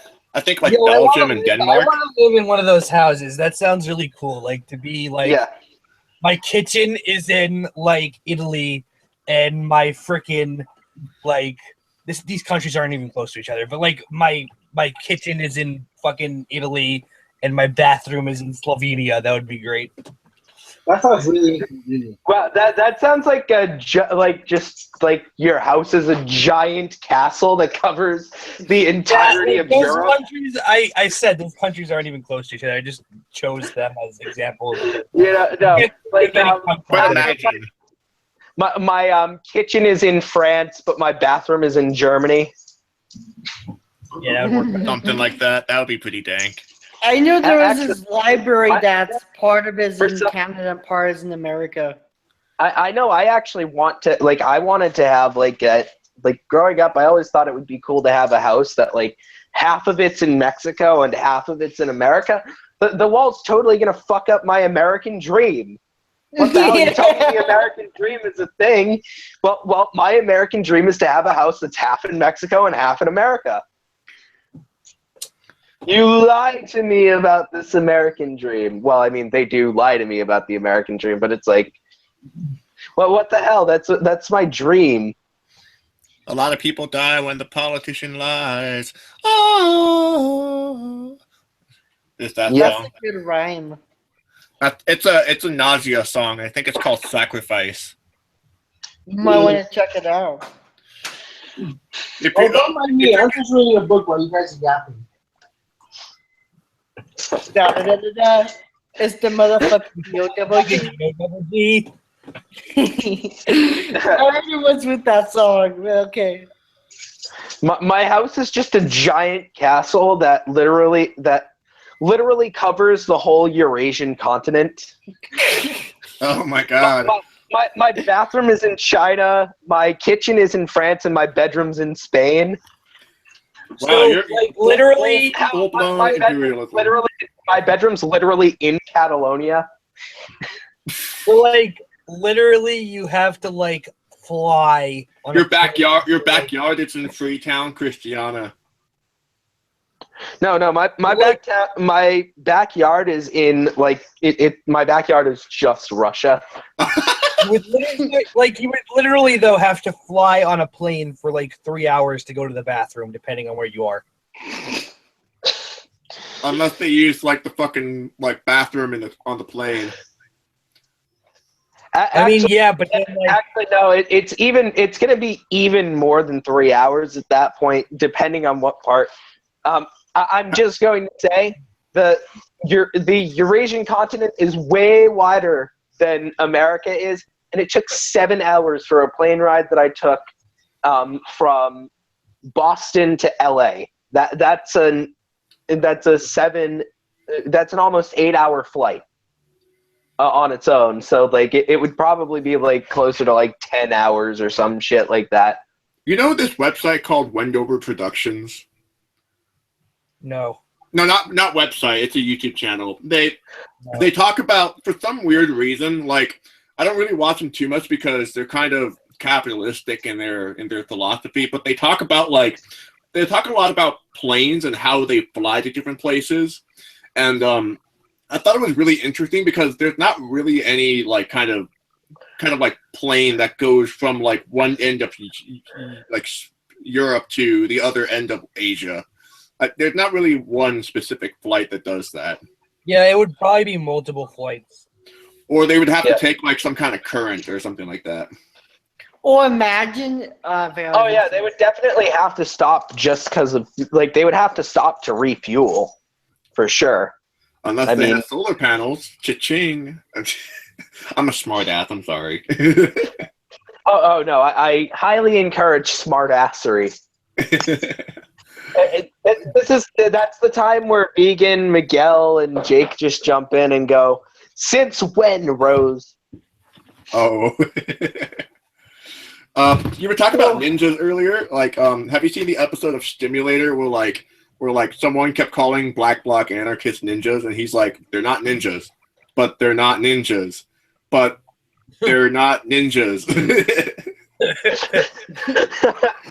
Oh my god, I fucking love Stimulator's channel.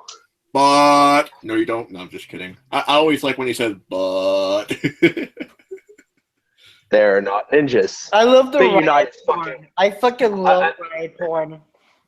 The United fucking Snakes. Good morning. Canada. Good morning. Good morning, United slaves. States. Yeah, he calls it the United fucking Snakes, and he calls Canada Clanada. Yeah, and I remember his ANCAP episode where he like referred to the Flint, Michigan water as like delicious thirst quenching or something like that. The quenching lead. It kind of sucks that like sub media ended that whole thing. No. They ended sub media. Well, I mean, no, they ended like the Stimulator, but they still have a series going on there. They're still active. Yeah, I know that. I'm not saying that sub media itself ended. I'm saying it sucks that they ended the Stimulator show. Yeah, that one had a lot of charm, but I'm glad that they're still doing stuff. You know, that would be. Yeah, I mean, I love the riot porn. Their new. I need my fix of riot porn. Their new stuff is even better in some ways because it has more kind of it has more kind of I don't know how to put this. It's like it's more information and like not just like coverage of current events. It's that and also like kind of other types of information. So it's kind of like what's that one show that has Francesca in it? News Broke or something like that. It's kind of like that show. It's on AJ Plus with that person named Francesca. Dude, do you guys have any recommendation for like good riot porn fixes? Literally just look up riot porn on YouTube. Oh, okay. You'll find like a bajillion videos with like random like footage of riots and like some like crust punk over it. Yeah, Yeah. put some nausea or some like disrupt on there or something like that. Dude, what would happen if there's like a national ANCAM versus national ANCOM debate? Wait, what? What the fuck are those? What? What the fuck are those? National anarcho-capitalists and And you froze. Ross also left the hangout. Oh no. It's the end of us. We're gonna die. I want my mommy. My leg!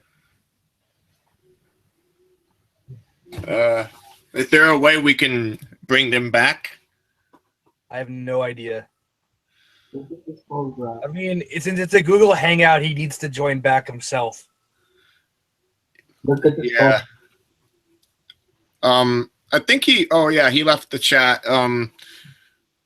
Okay. I've never done I've never done this before, like the whole Google Hangout thing. This is my first time, so I'm just wondering. I don't know how he can get back, or I don't know if I have to bring him back, or what's the dealio with that is.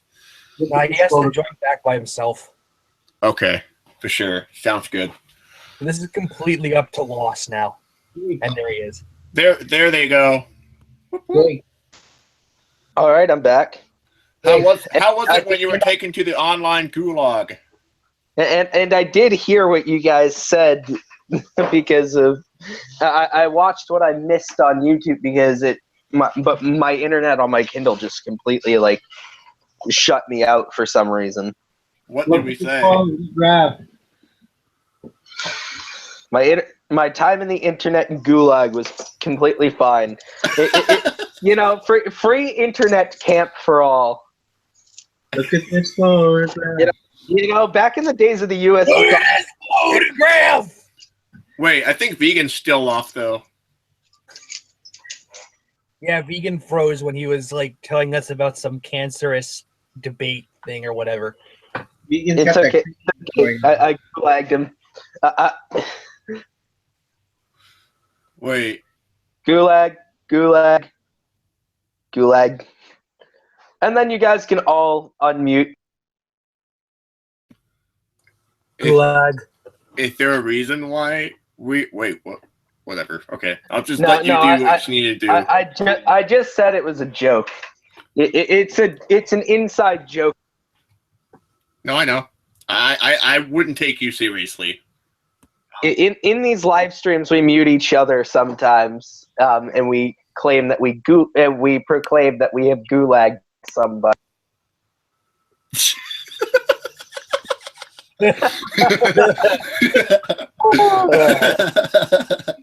Just kidding. Okay, but how do we bring Vegan back though, or do we wait? Like, how do we bring him back though? It might just be an issue. It might be an issue with their internet. Yeah, the problem is on their side, so. Okay. All right. Well, that's fine then. Okay. So I think we were talking about that debate thing, and until they come back, do we want to change the subject? I didn't want to talk about whatever cancerous shit they brought up anyway, so.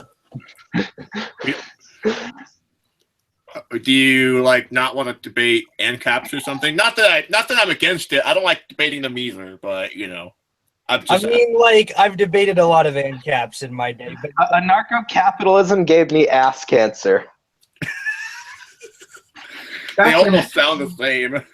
Back in my day, we didn't write about ANCAPs. We debated them. Damn. Oh yes. Damn millennials and their universal health care.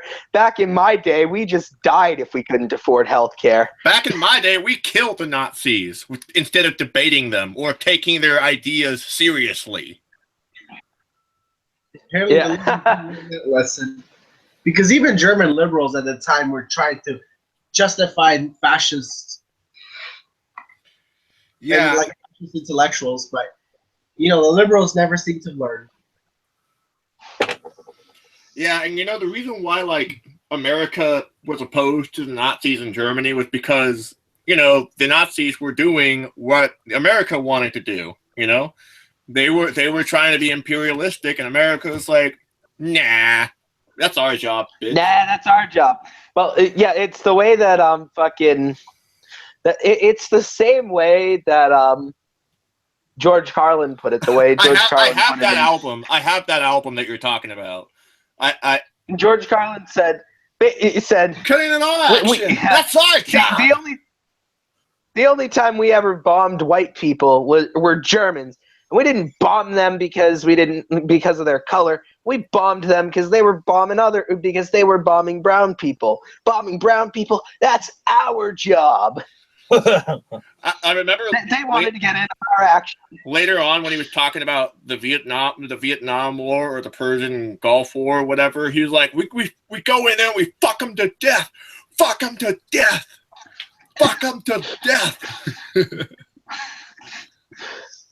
That sounds about correct. Yeah, I have that album on a CD. I have a lot of his stuff, actually. Let me see. I might have it with me. Hold on. CDs? What's that? Oh, that's just a platform that was popular between the late 80s and, maybe like late 2000s. That was used to carry audio and other forms of information. Let me see. Oh, yeah. So yes, I have it in my hands. Jammin' in New York. And then the first track is Rockets and Penises in the Persian Gulf. Yes, I have it.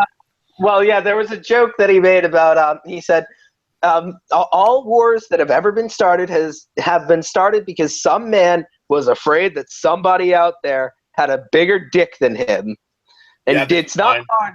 It's not hard when you look at history to see. It's not hard when you look in history to see the bigger dick foreign policy at work. Yeah, it goes a lot like this. They have bigger dicks than us. Bomb them. and then the bullets, the rockets, and the rockets, and the bombs are all shaped like dicks. I'm not sure what that factor into the equation. It's an insecurity thing men have. It's an insecurity thing. Definitely an alpha male. We have to be better than everyone kind of thing. I mean, the thing with like actual geopolitics is that, and like wars historically, is that you can comedically kind of reduce them to, oh, these people had bigger dicks, and we have to have the biggest dicks, therefore we have to stop them. But historically, it's a more complicated version of that. So, oh yes, I mean, wars are fought over. They've got bigger dicks and balls. Yeah, it's complicated. They had bigger dicks and balls. Hey, hold on. Did Miguel intentionally muted or no?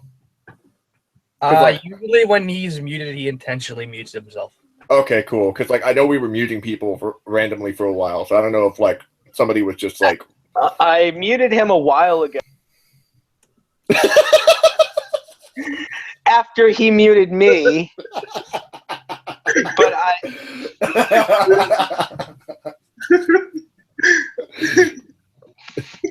That's a good one. Right when I was talking too. That's what the gulag is the best, is when they're actually talking. Thank you, Based Vegan. He's still frozen, dude. You got that do they know that they're frozen? What's going on with that? I think they do. They might know that they're frozen. I feel bad. Then why aren't they talking? Why aren't they telling us about it? Why aren't they guys, what do you think of post meta monergism? Oh my god. What do you guys think of meta leftism? If you say if you put meta in front of anything else, I will fucking ban you. What is meta leftism? What is meta leftism? I don't fucking know. I don't care enough to know either. What about meta-modernism? It's like, Some of those questions just raise some eyebrows. Okay, let's talk about but guys, most leftism is best leftism. John Zerzan Kropotkinism. said so. I say Kropotkinism is the best leftism. I would argue that IWWism is the best anarchism. Yeah, George Carlin loves the story of Humpty Dumpty. All the kings met and they couldn't put Humpty Dumpty together, and that's because there is no Humpty Dumpty and there is no God. Oh, I thought it was because the workers united and they helped put Humpty Dumpty back together. Well, no. At the end of the story, they say they couldn't put. No, but that's because you're citing That's because you're citing all the kings, men's, and all that shit. You're not citing the workers. You're not citing like the working class. The working class never got credit. The working class never got credit. It was all the king's men. You know, it's all the police that tried to do it and they couldn't do it. Well, fuck Humpty Dumpty because he was a fucking king. Honestly. I think that's the reason why the working class wasn't involved. It wasn't because the working class. It wasn't because the working class was like left out. I think they intentionally left themselves out because they're like, oh, fuck it, we're free. King's dead. And then the king's men couldn't. All the guards and all the king's men, they couldn't put Humpty Dumpty back together again. But the way George Carlin said it was like something. He basically said the thing about the story, and then said, "And that's because there is no Humpty Dumpty, and there is no God." It was like the Bible. My favorite stories. It's like Humpty Dumpty, and then he like recites the end of Humpty Dumpty, and he says, "And that's because there is no Humpty Dumpty, and there is no God." I remember that now. Actually, yes, he was that's the same one where he was like, "And if there is a God, may he strike me on the stage," or something like that. Strike me down. Or may he strike one of you down. Oh, I'm sorry, stakes aren't high enough. May he strike me down. What's your because this project used a couple George Carlin like video clips and stuff. What are your guys' opinion on the film Zeitgeist? Oh God, I have a lot of opinions. My opinion of the Zeitgeist movement. I haven't seen the Zeitgeist film, but my opinion of the Zeitgeist movement is yuck. I've seen all three films, and the first one is undoubtedly the worst because it gets into the most conspiracy theory. Like the first film basically just like replicates the classic horrible like 9/11 truther arguments. It even like shows clips from Loose Change, which is a movie that's advocating 9/11 truth that's been like remade like 1,000 times because like obviously since they're truthers they they don't care they're not their arguments have nothing to do with the actual facts. So when the facts are, they've tried to revise the movie so that it's you can't as much steel beams with jet fuel can't melt steel beams. I think you're forgetting that jet fuel can't melt steel beams. Like the movie, like the creators of Loose Change, they revised it like 50 jillion times because they wanted it to like be as factual as possible. But the problem is that like 9/11 truth is not consistent with facts. So they've remade it a jillion times and rewrote the narrative of the movie a jillion times. Well, I mean, obviously, I don't believe in that part. I was more because, like, the first film, as you were talking about, it actually has like 3 parts in it. The first part more or less talks about like religion. The second part goes into that whole 9/11 thing that you were just saying. And yes, they did mention the whole steel beam thing, which is how it became a meme, like about almost half a decade later. But basically, I was more or less referring to the final part where they start talking about not just like capitalism, but they were talking more about the idea of having like a resource-based economy. That's more or less the part I wanted to talk about in terms of that. Yeah, I recently wrote a pretty I don't know. I don't want to call my own stuff in depth, but I guess in depth would be the word, or detail would be the better word. I recently wrote a detailed critique of the Zeitgeist movement and their ideas, and the essential, like, their whole ideology, I guess you could say, and their whole worldview. And I mean, they wouldn't call themselves political, but you know, you could call it politics anyway. Is set up in the last part of the first movie. So really the only part of the movie that has any weight is the last third, because the first third is, you know, basically a bunch of, you know, meaningless posturing about religion, you know, the point essentially being, oh, well, Christianity is, you know, most, you know, Christianity and the Abrahamic religions, they're based on, you know, philosophies and ideas that existed before these religions existed. Therefore, this is some kind of profound point, which it isn't. I mean, it's a banalism that pretty much all ideas are based on doctrines and ideas that came before them. But anyway, and the second half is, you know, just 9/11 conspiracy theories. But the third, you know, the last third is really the, you know, part of the movie with any weight. In terms of the resource-based economy, which I believe is a term that they took from the Venus Project. Yes, you're right about that. It's I mean, the description that they give is not, you know, I think there's some weight to it in the sense that they're essentially describing a socialist society. So, you know, a society that's democratically planned by the collective humanity and meets people's needs.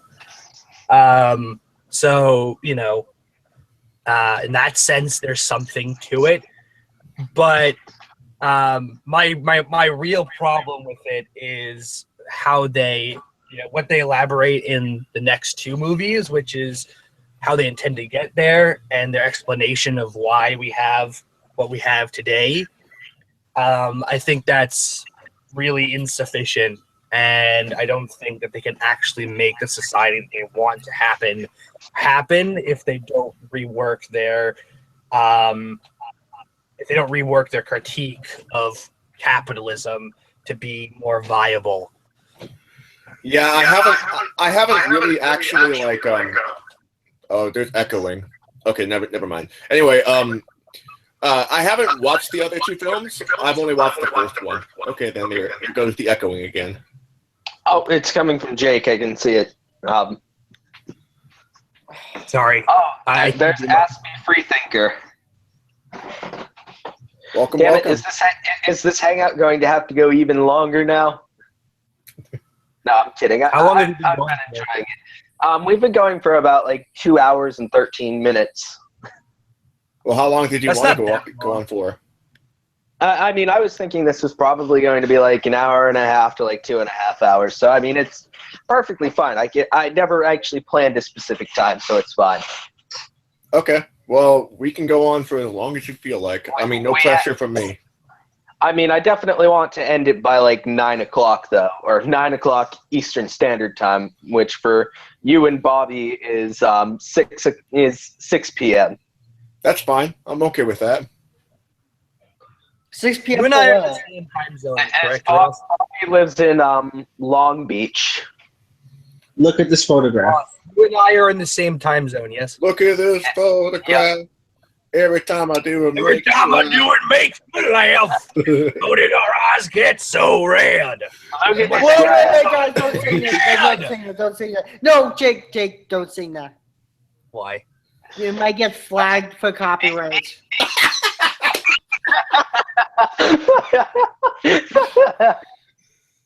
Damn, that got real.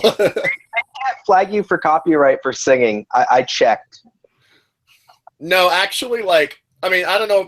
I don't think it's a legitimate rule or anything, but I have seen people like get flagged for like singing a cover of a song before. Yeah, I wouldn't be surprised. YouTube is fucked up like that, man. It would happen. Hey, Vegan, Intellectual property is just bullshit. Vegan, what do you think about meta fucking? What the hell is meta fucking? Oh, I like to fuck.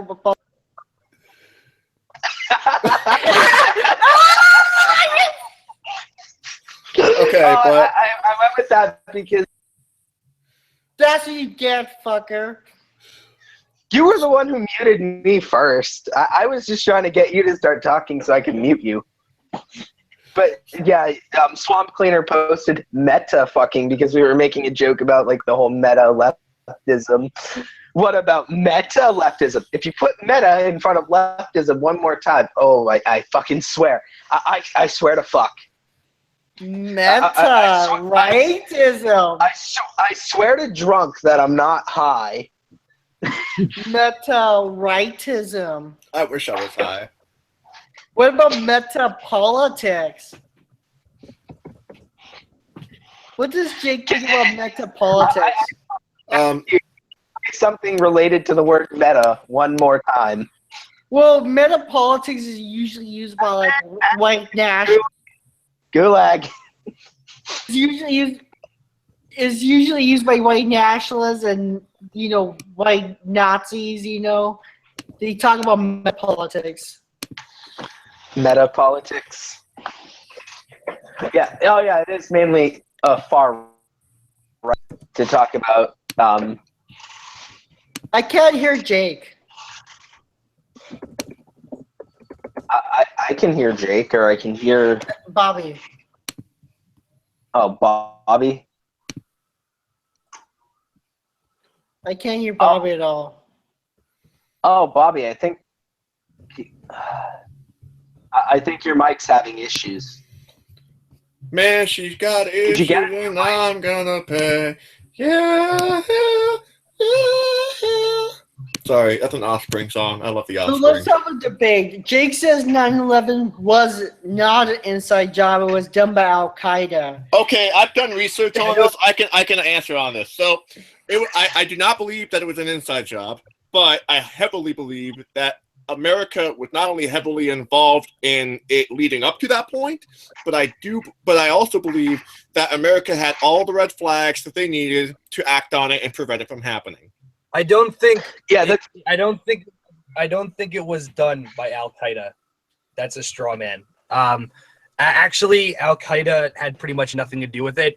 The only reason Al Qaeda comes into the picture is because Khalid Sheikh Mohammed fingered them as having something to do with it. They had nothing to do with it at all. That threat was completely overblown by the U.S. government. So then, who did 9/11? Yeah, a group of terrorists. I mean, it wasn't Al Qaeda, but well, what was the group of terrorists? So it's kind of. I don't know. Basically, it's kind of like how what you brought up. Muhammad. What was his name? Khalid Sheikh Mohammed. Yeah, wasn't he the leader of Al Qaeda at the time, or wasn't he part of Al Qaeda or something? He said, he fingered Al Qaeda as being. Fingered Al Qaeda. he fingered Al Qaeda in their bums. Their bone spurs. Yeah, their bone spurs. No, but basically the thing is, he was the one who connected Al Qaeda to it, and the U.S. government legitimized that. Because the U.S. government at the time wanted to blow up Al Qaeda as this huge threat, which it wasn't. Well, I mean, even then, even if Al Qaeda had claimed it, it could be, it would like basically claimed that they were responsible for the shooting in Orlando. But as soon as it came out that the guy who did it was like basically a closeted gay man, they're like, oh, they then tried to distance themselves from it, or they basically just claimed but they weren't. But you can't. You really cannot. Like you can't just take a claim at face value like that. You know, a group like ISIS would want to a group like Daesh would want to say like, yeah, we were responsible for this. Let's pat ourselves on the back. Dude, Daesh is getting your ass kicked by Rojava. Yes, they are. Okay, hold on. We can't hear you. I gotta bring something up about Rojava though. Now that you mentioned it, there was a picture circulating the internet in regards to like them being associated with ISIS. I gotta show you. Hold on. Well, hold on. Let's see. At least what about vanilla ISIS? We need to move about vanilla ISIS. You can shut up. Hey, at least it didn't end up becoming like the Who Killed Tupac videos. This Tupac still alive. Guys, we all know that Tupac is still alive in Cuba, hanging out with Elvis, Kurt Cobain, and Marvin Gaye. Okay, so I sent you guys a picture of the link to a picture of an Antifa flag in front of an ISIS flag. Yeah. Like, do you guys know anything about that? Because like, that was Rojava. Rojava took over a city that ISIS was in control of, and they were basically claiming the city. It wasn't ISIS flying an Antifa flag. Yeah. Oh, what fucking what Sargon, like seeing some like YPG soldiers and they were holding they were like they were holding an Antifa flag, and like behind it was an ISIS flag because they had captured ISIS territory, and he's like, Antifa are ISIS. This is the proof. Yeah, I was kind of confused about it for a while. I was like, what's going on? There was no context given to when I saw the image, so I was wondering if it was that they took it over, or if like, what the fuck's going on? Okay, the fact that people actually took Sargon of a Rube seriously, how intelligent they are. Sargon of a Rube. Who the fuck is that guy anyway? Sargon of Akkad? Who the fuck is that guy? I'm out of the loop with all these alt-right guys. It's a historical figure. No, he's one of those alt-right guys who is a classical liberal. Who is on the left. Well, yeah, he's not alt-right, but he basically capitulates to the alt-right, and he supports the four corners of leftists. This is a terrible description. You know all those people who like those YouTubers who will who make their whole career on YouTube based on outrage over quote unquote SJWs and political correctness, like TJ Kirk. Exactly. I wrote a letter to him and he responded. Sargon is one of TJ Kirk's buddies, in fact. They're actual friends. Wait, what was Bobby TJ saying? did a video talking about the outrage that people would criticize Sargon for laughing at a joke about a dead feminist. About a feminist who killed another feminist, and it's like, oh my god! It's like, yeah, because because it's not funny, and it's an absolutely horrendous joke to make. It sounds like Sargon is equivalent to TMZ. That's what it sounds like. Sargon is just I can imagine I haven't seen any Sargon videos, but I can imagine his content being worthy of TMZ. Wait, the Sargon of Akkad is a historical figure of the Akkadian Empire. The modern Sargon wait, hold on, let me finish. The modern Sargon, on the other hand, is a stupid British boy in his basement who apparently happens to be a dad. I wonder if any of this is going to end up on his channel. It probably won't. We're not that significant, are we? But if he does, just remember, the vegan anarchist says, fuck Sargon of Akkad. You should be shut down from YouTube. We need to ban Sargon from YouTube. You know, for somebody who's... TJ said, oh my god, I'm sorry you've had to go through this. People are so offended these days, and and fucking Cult of Dusty jumps in and he's like, fucking Sargon's an egomaniac. Like he basically started fighting with both Sargon and Why the Nugent. fuck? Why the fuck is Cult of Dusty making the most sense now? Like, Cult of Dusty is a fucking idiot. Why the fuck is he making more sense than everybody in that collective community right now? If you had asked me like a year ago who was the worst of the anti-SJWs, I would have said Cult of Dusty. Now I'm like, oh my god, Cult of Dusty is the one making the most sense out of these assholes. I disagree.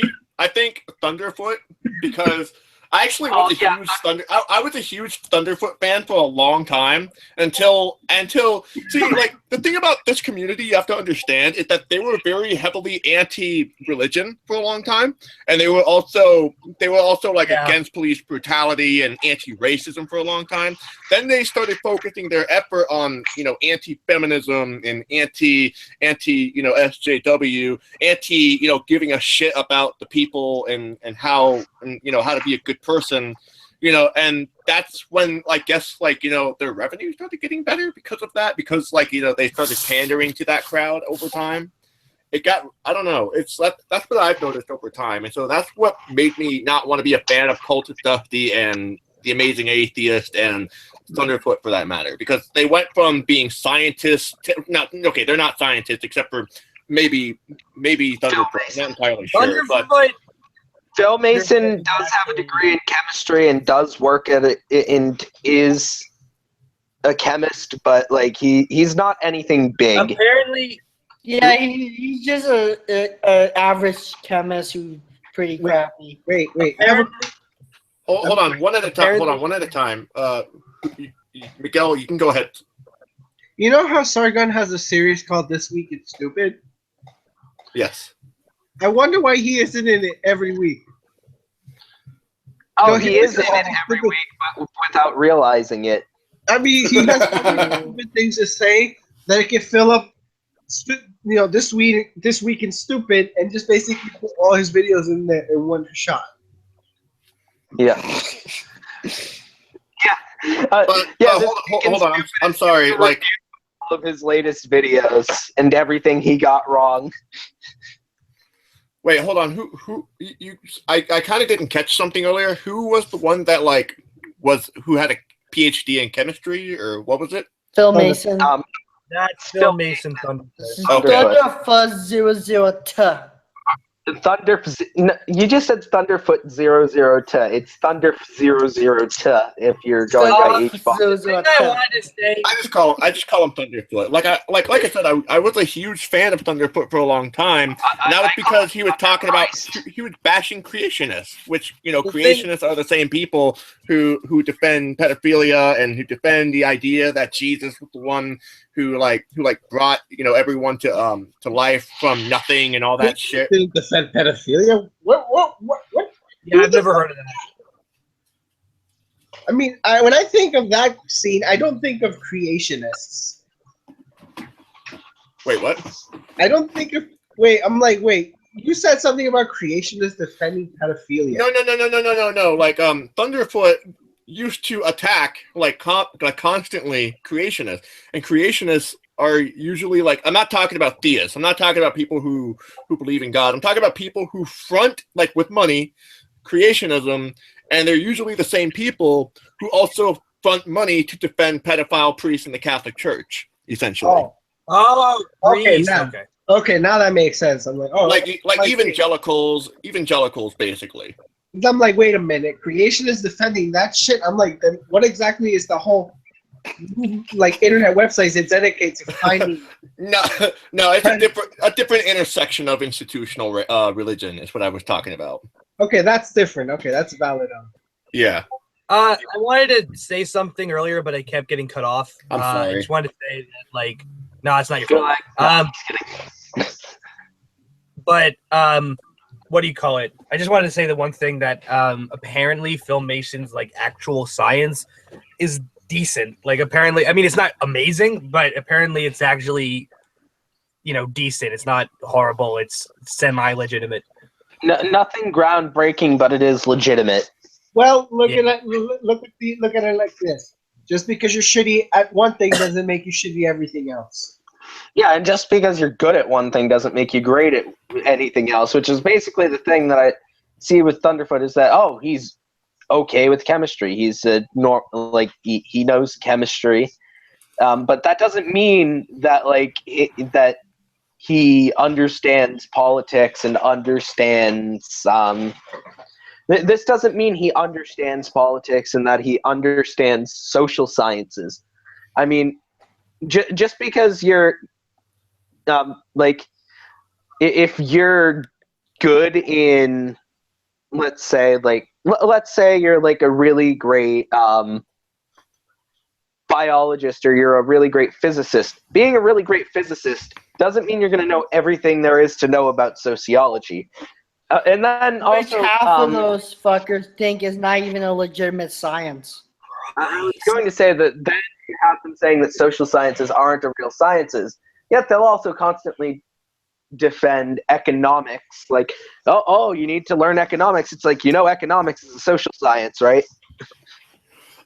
Yeah, and also, with, to add on to your point, I remember watching this video that Thunderfoot made about Donald Trump. It was I think it was right after he got elected, and he made a lot of points, a lot of very valid points about climate change and how Trump is so uneducated on climate change and a huge denier that anything revolving around that is going to be pretty much rewinded and clocked back because of how he obviously he just got rid of the EPA, for example, and so.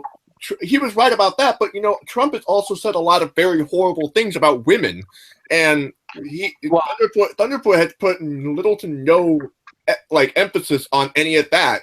Yet, meanwhile, Thunderfoot makes a million videos against SJWs and shit. And the thing about that's because Thunderfoot doesn't have any problem with saying horrible things about women. He doesn't really himself. That's my point. It's he doesn't really seem to give a shit, and it's it's one thing to, okay, I'll tell you one thing. I'll level with him on one thing, and that is the Anita Sarkeesian and Big Red and Turfy and Swarfy crowd that seems to be the vocal minority in feminism. I agree, they are the shittiest people on earth, partially. But they're not. Well, I mean, not Anita's time. It's particularly, but Sarkeesian's just milk toast. Anita Sarkeesian's kind of a milquetoast liberal feminist. If we're going to be honest about Anita Sarkeesian, she's not particularly. Either way, they're not really the vocal minority of feminism. They're not significant in feminism at all. But they're the ones who get. Hold on, but they're the ones that get the most screen time and most microphone time, most spotlight in mainstream media or in mainstream YouTube media, for that matter.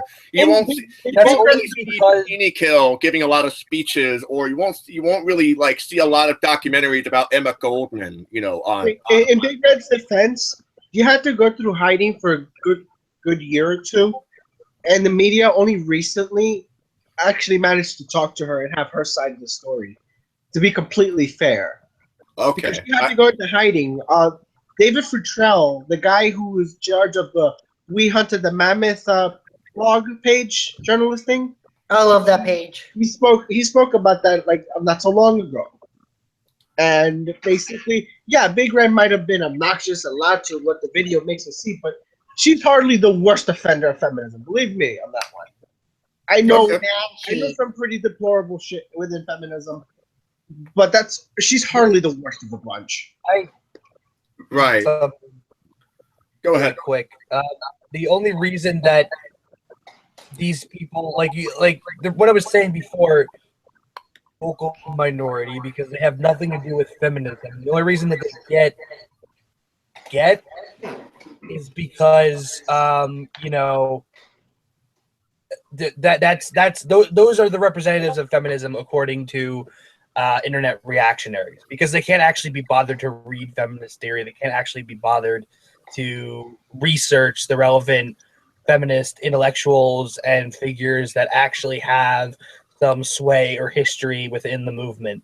they don't actually care about feminism. They care about this kind of straw man of feminism that they have in their heads, and that is represented by random liberal feminists with YouTube and some Tumblr random accounts and colored hair and Some random glasses blog. and supposedly fake random- triggers and supposedly fake triggers. I mean, like, obviously I take triggers seriously, but like, they say they like to demonize feminists as like these women who make up disorders and things like that, and I really hate that about that, because like it's very ableist in that respect. It like, for example, I have a friend who was raped, and they get triggered every time they hear sexual moanings, and it's like,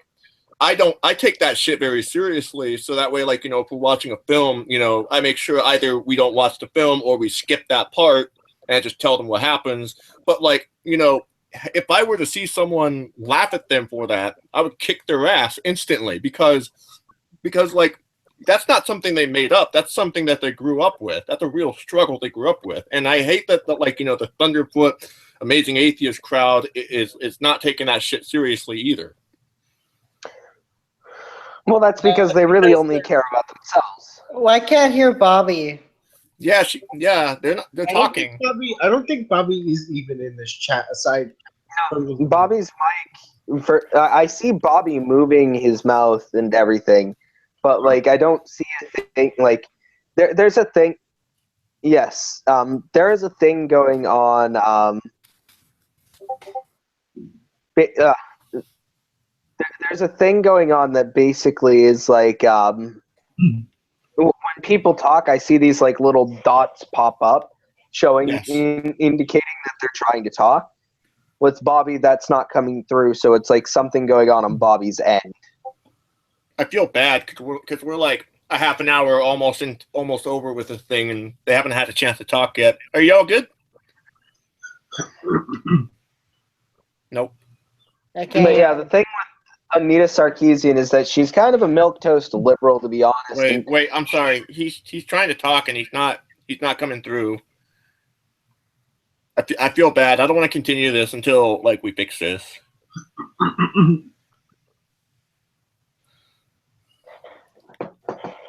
All right. Maybe try to get another mic, perhaps. Just remove your headphone and just use your regular mic. He just had a mic that broke recently, so I think that's like the new one that he bought. If it's the same old mic, that would explain why it's not working. Try using the mic on your webcam, Bobby.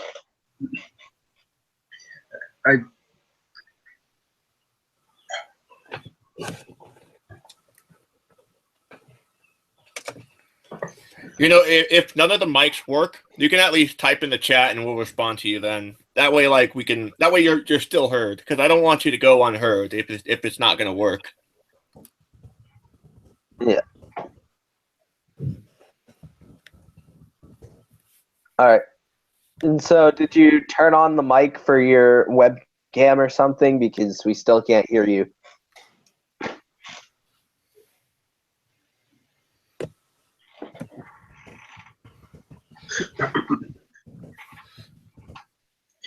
Oh boy! Apparently, Cat Black got into trouble with her Jewish fans. Some of them. Why? Okay, Bobby left. What happened there? Not entirely sure. Apparently, somebody accused her of like anti-Semitism, I think. Okay, now the problem is I can't hear. You can't hear us?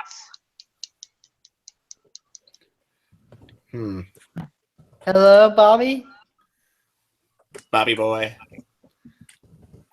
Okay. Billy Bob. Bye-bye. Hello? Hello?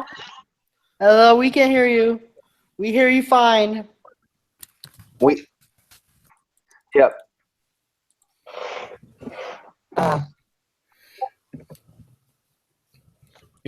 You might need to just utilize the chat on the side, and we'll respond to you that way. What the fuck? Billy Bob. Okay. Billy Bo Bob. Billy Bob. Bob. Billy Bo Bob. Bebop. Bow chicka wow wow. Cowboy Bebop.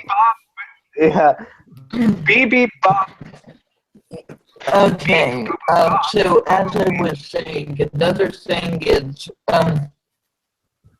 the U.S. tends to exaggerate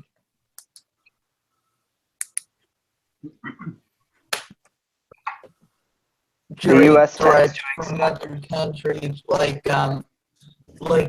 it exaggerated Nazi Germany's threat to it. Like, Nazi Germany was a threat to most of Western Europe, but it wasn't really that big of a threat to us in particular, which is why the U.S.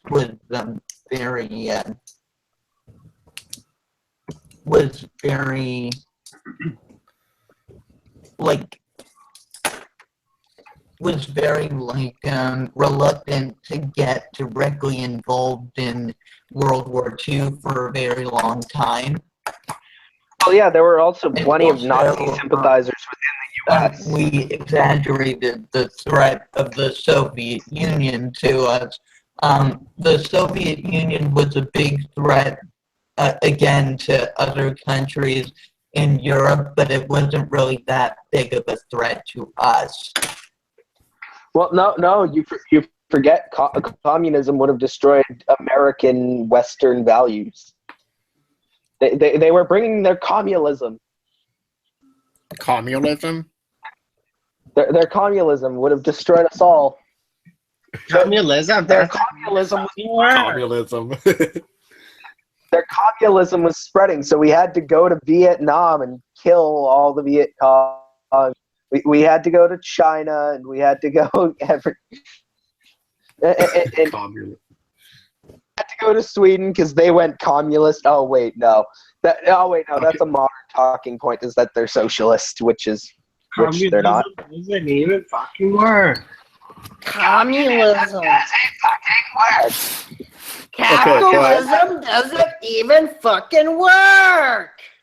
He doesn't say the even part. Just saying.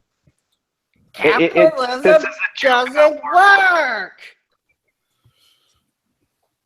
Okay. Well, it's capitalism doesn't fucking work.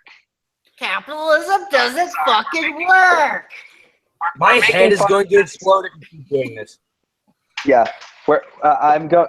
if you keep doing it, like if you do it obsessively again, I'm going to actually like mute you if I have to. Ross, but you were contributing to that. okay, but I shut up. Yeah, we should be banning you, Rose. You and Vegan shut up at literally the same time. Disney was a Nazi sympathizer. Vegan said it one more time before you got like pissed about it. One more time, okay.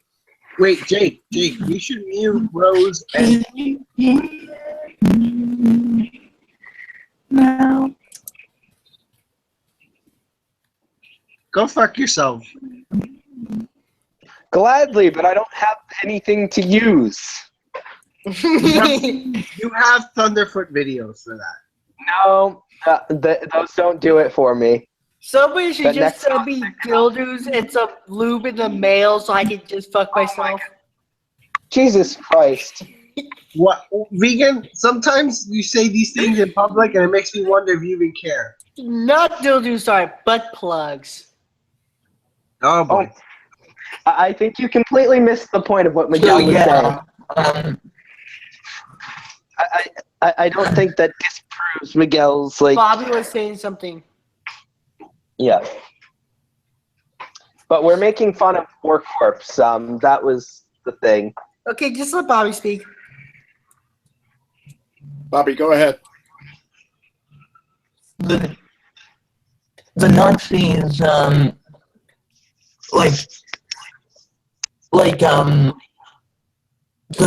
the U.S. actually had quite a quite a bit of support for the Nazis during World War II.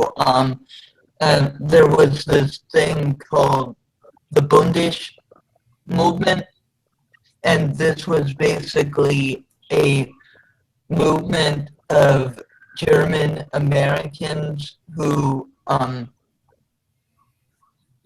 supported the Nazi regime, and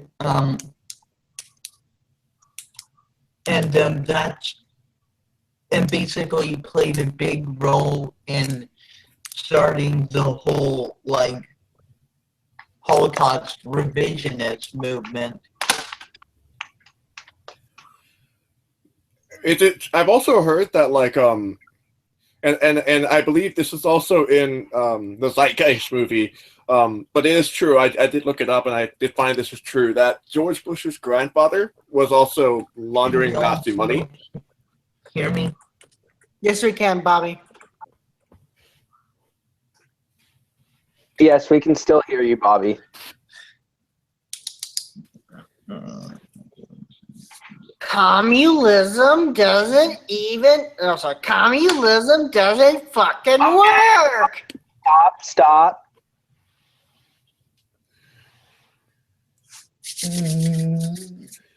Go on. Jake saying that I was contributing to it. I said it one extra time and I suddenly am contributing. I just said communism and that was it. Communism. Well, the whole communist thing came from John Schwann saying that SJWs were he's like, they're fucking communists. And then Sargon's like, well, yeah, some of them are legit communists. And it's like,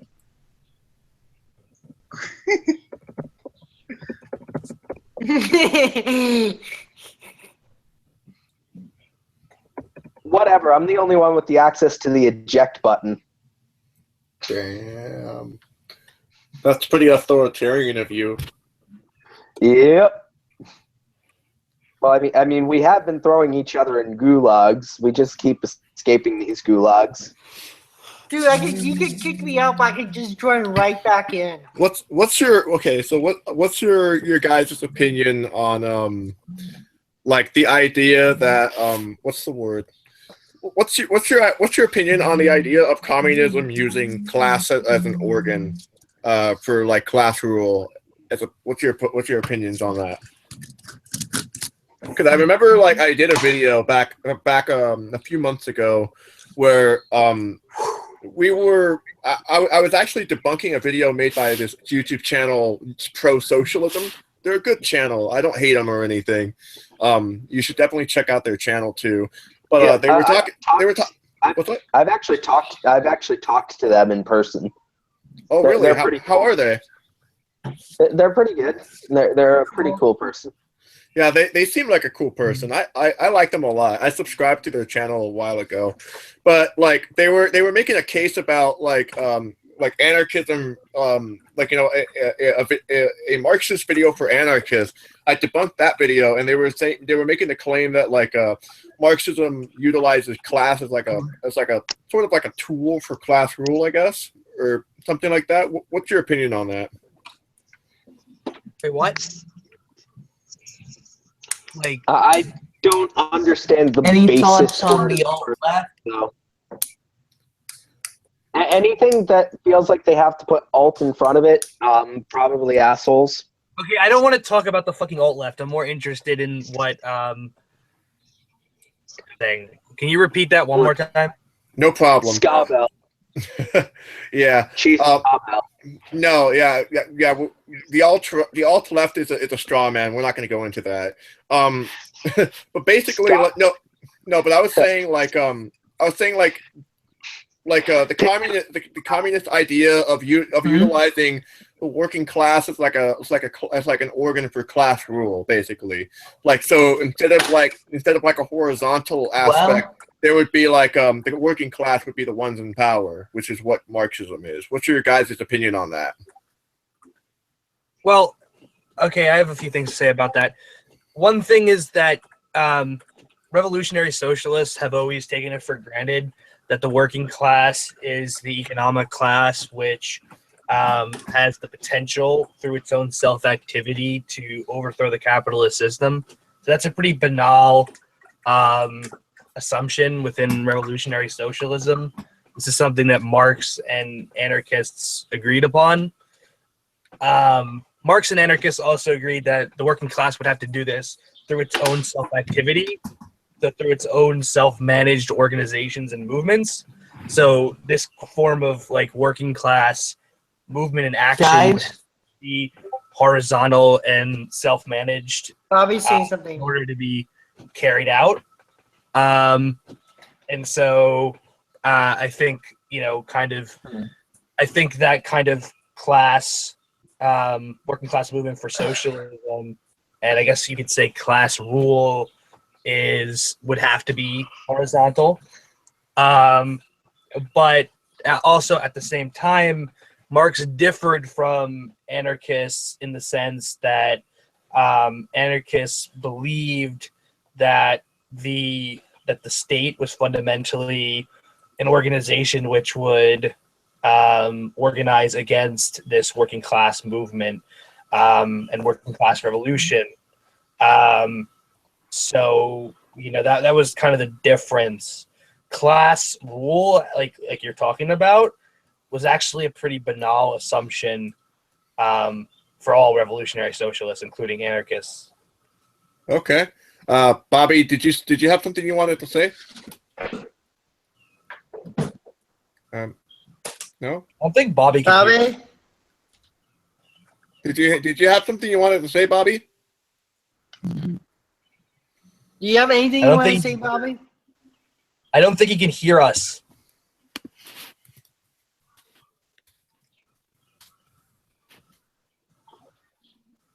Okay. Yeah. Let him know it's his Okay. Yeah.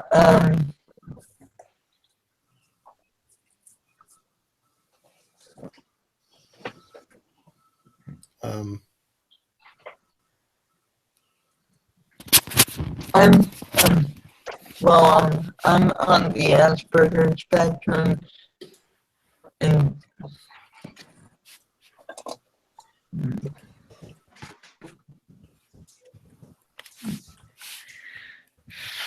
What were you gonna say, Bobby?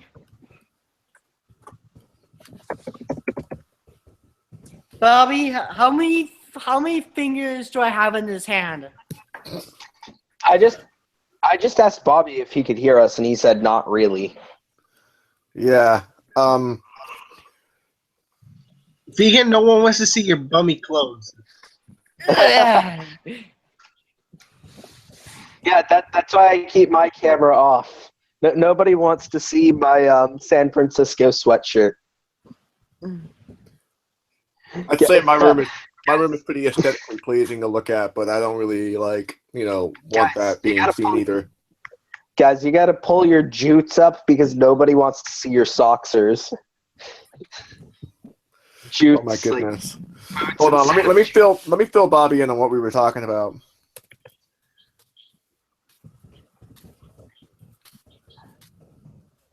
This is definitely throwing a wrench into things. Yeah, a little bit, but it's okay. Mutual aid, my friends. Bobby could just watch us live.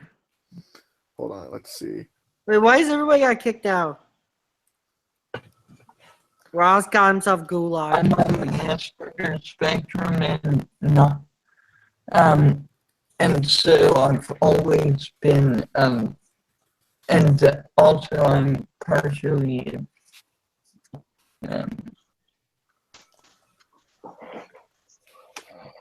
Pick it up, Ska Bell. Really wanted to make that bad ska joke. Ska sucks.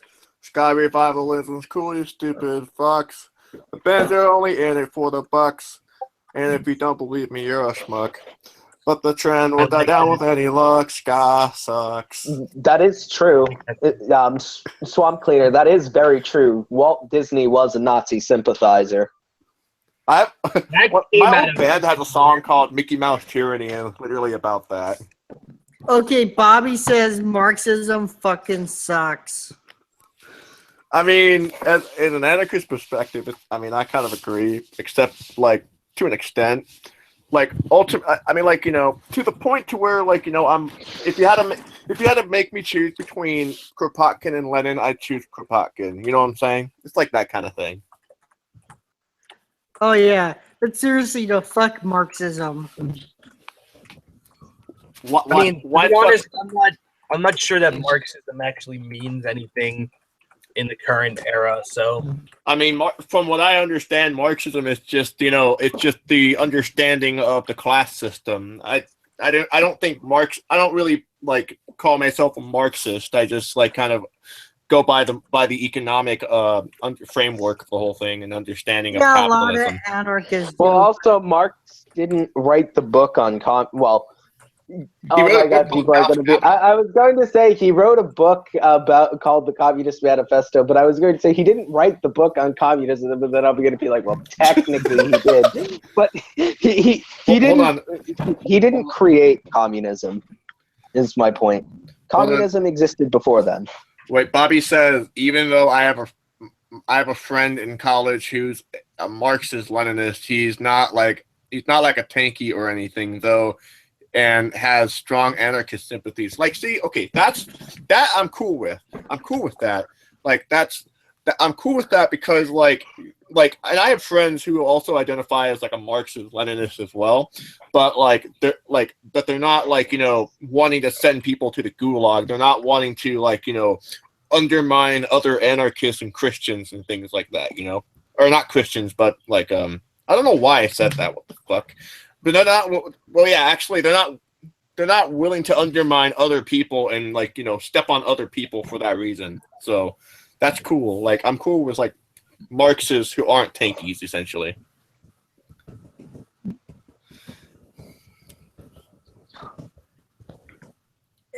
We can see Bobby's face up close now. Yeah. Every pore. Can you see it for me? That beautiful face. Yeah, two beautiful faces. I think now would be around a good time to wrap it up. Anything any of you guys would like to say before going? I mean, like, if you want to follow me on YouTube, I go by Chief Scabell. You can also follow me on Facebook and Instagram under Chief Scabell 666. And I highly recommend that if you're in the LA area, you can go to the Oak Roots channel, Oak Roots Facebook page, Oak Roots Collective. Check out the Oak Roots Facebook page where we will be talking about our activities. Anything that involves donations to over the border or anything involving marches. Definitely. Bobby, free thinker, liberty, equality, fraternity. Goodbye. That's a good close. Cool. Yep. This is the vegan anarchist, no meat, no milk, no masters. See ya. And Jack, do you have anything to say? Not gonna plug in. You're not gonna plug in your Red and Black Revolutionary channel or anything like that. Not good. All right. Well, I love you guys. This was my anti-Memorial Day hangout, which was Chief Scabell's idea. Yeah. All right. Yeah. See you guys later. Adios.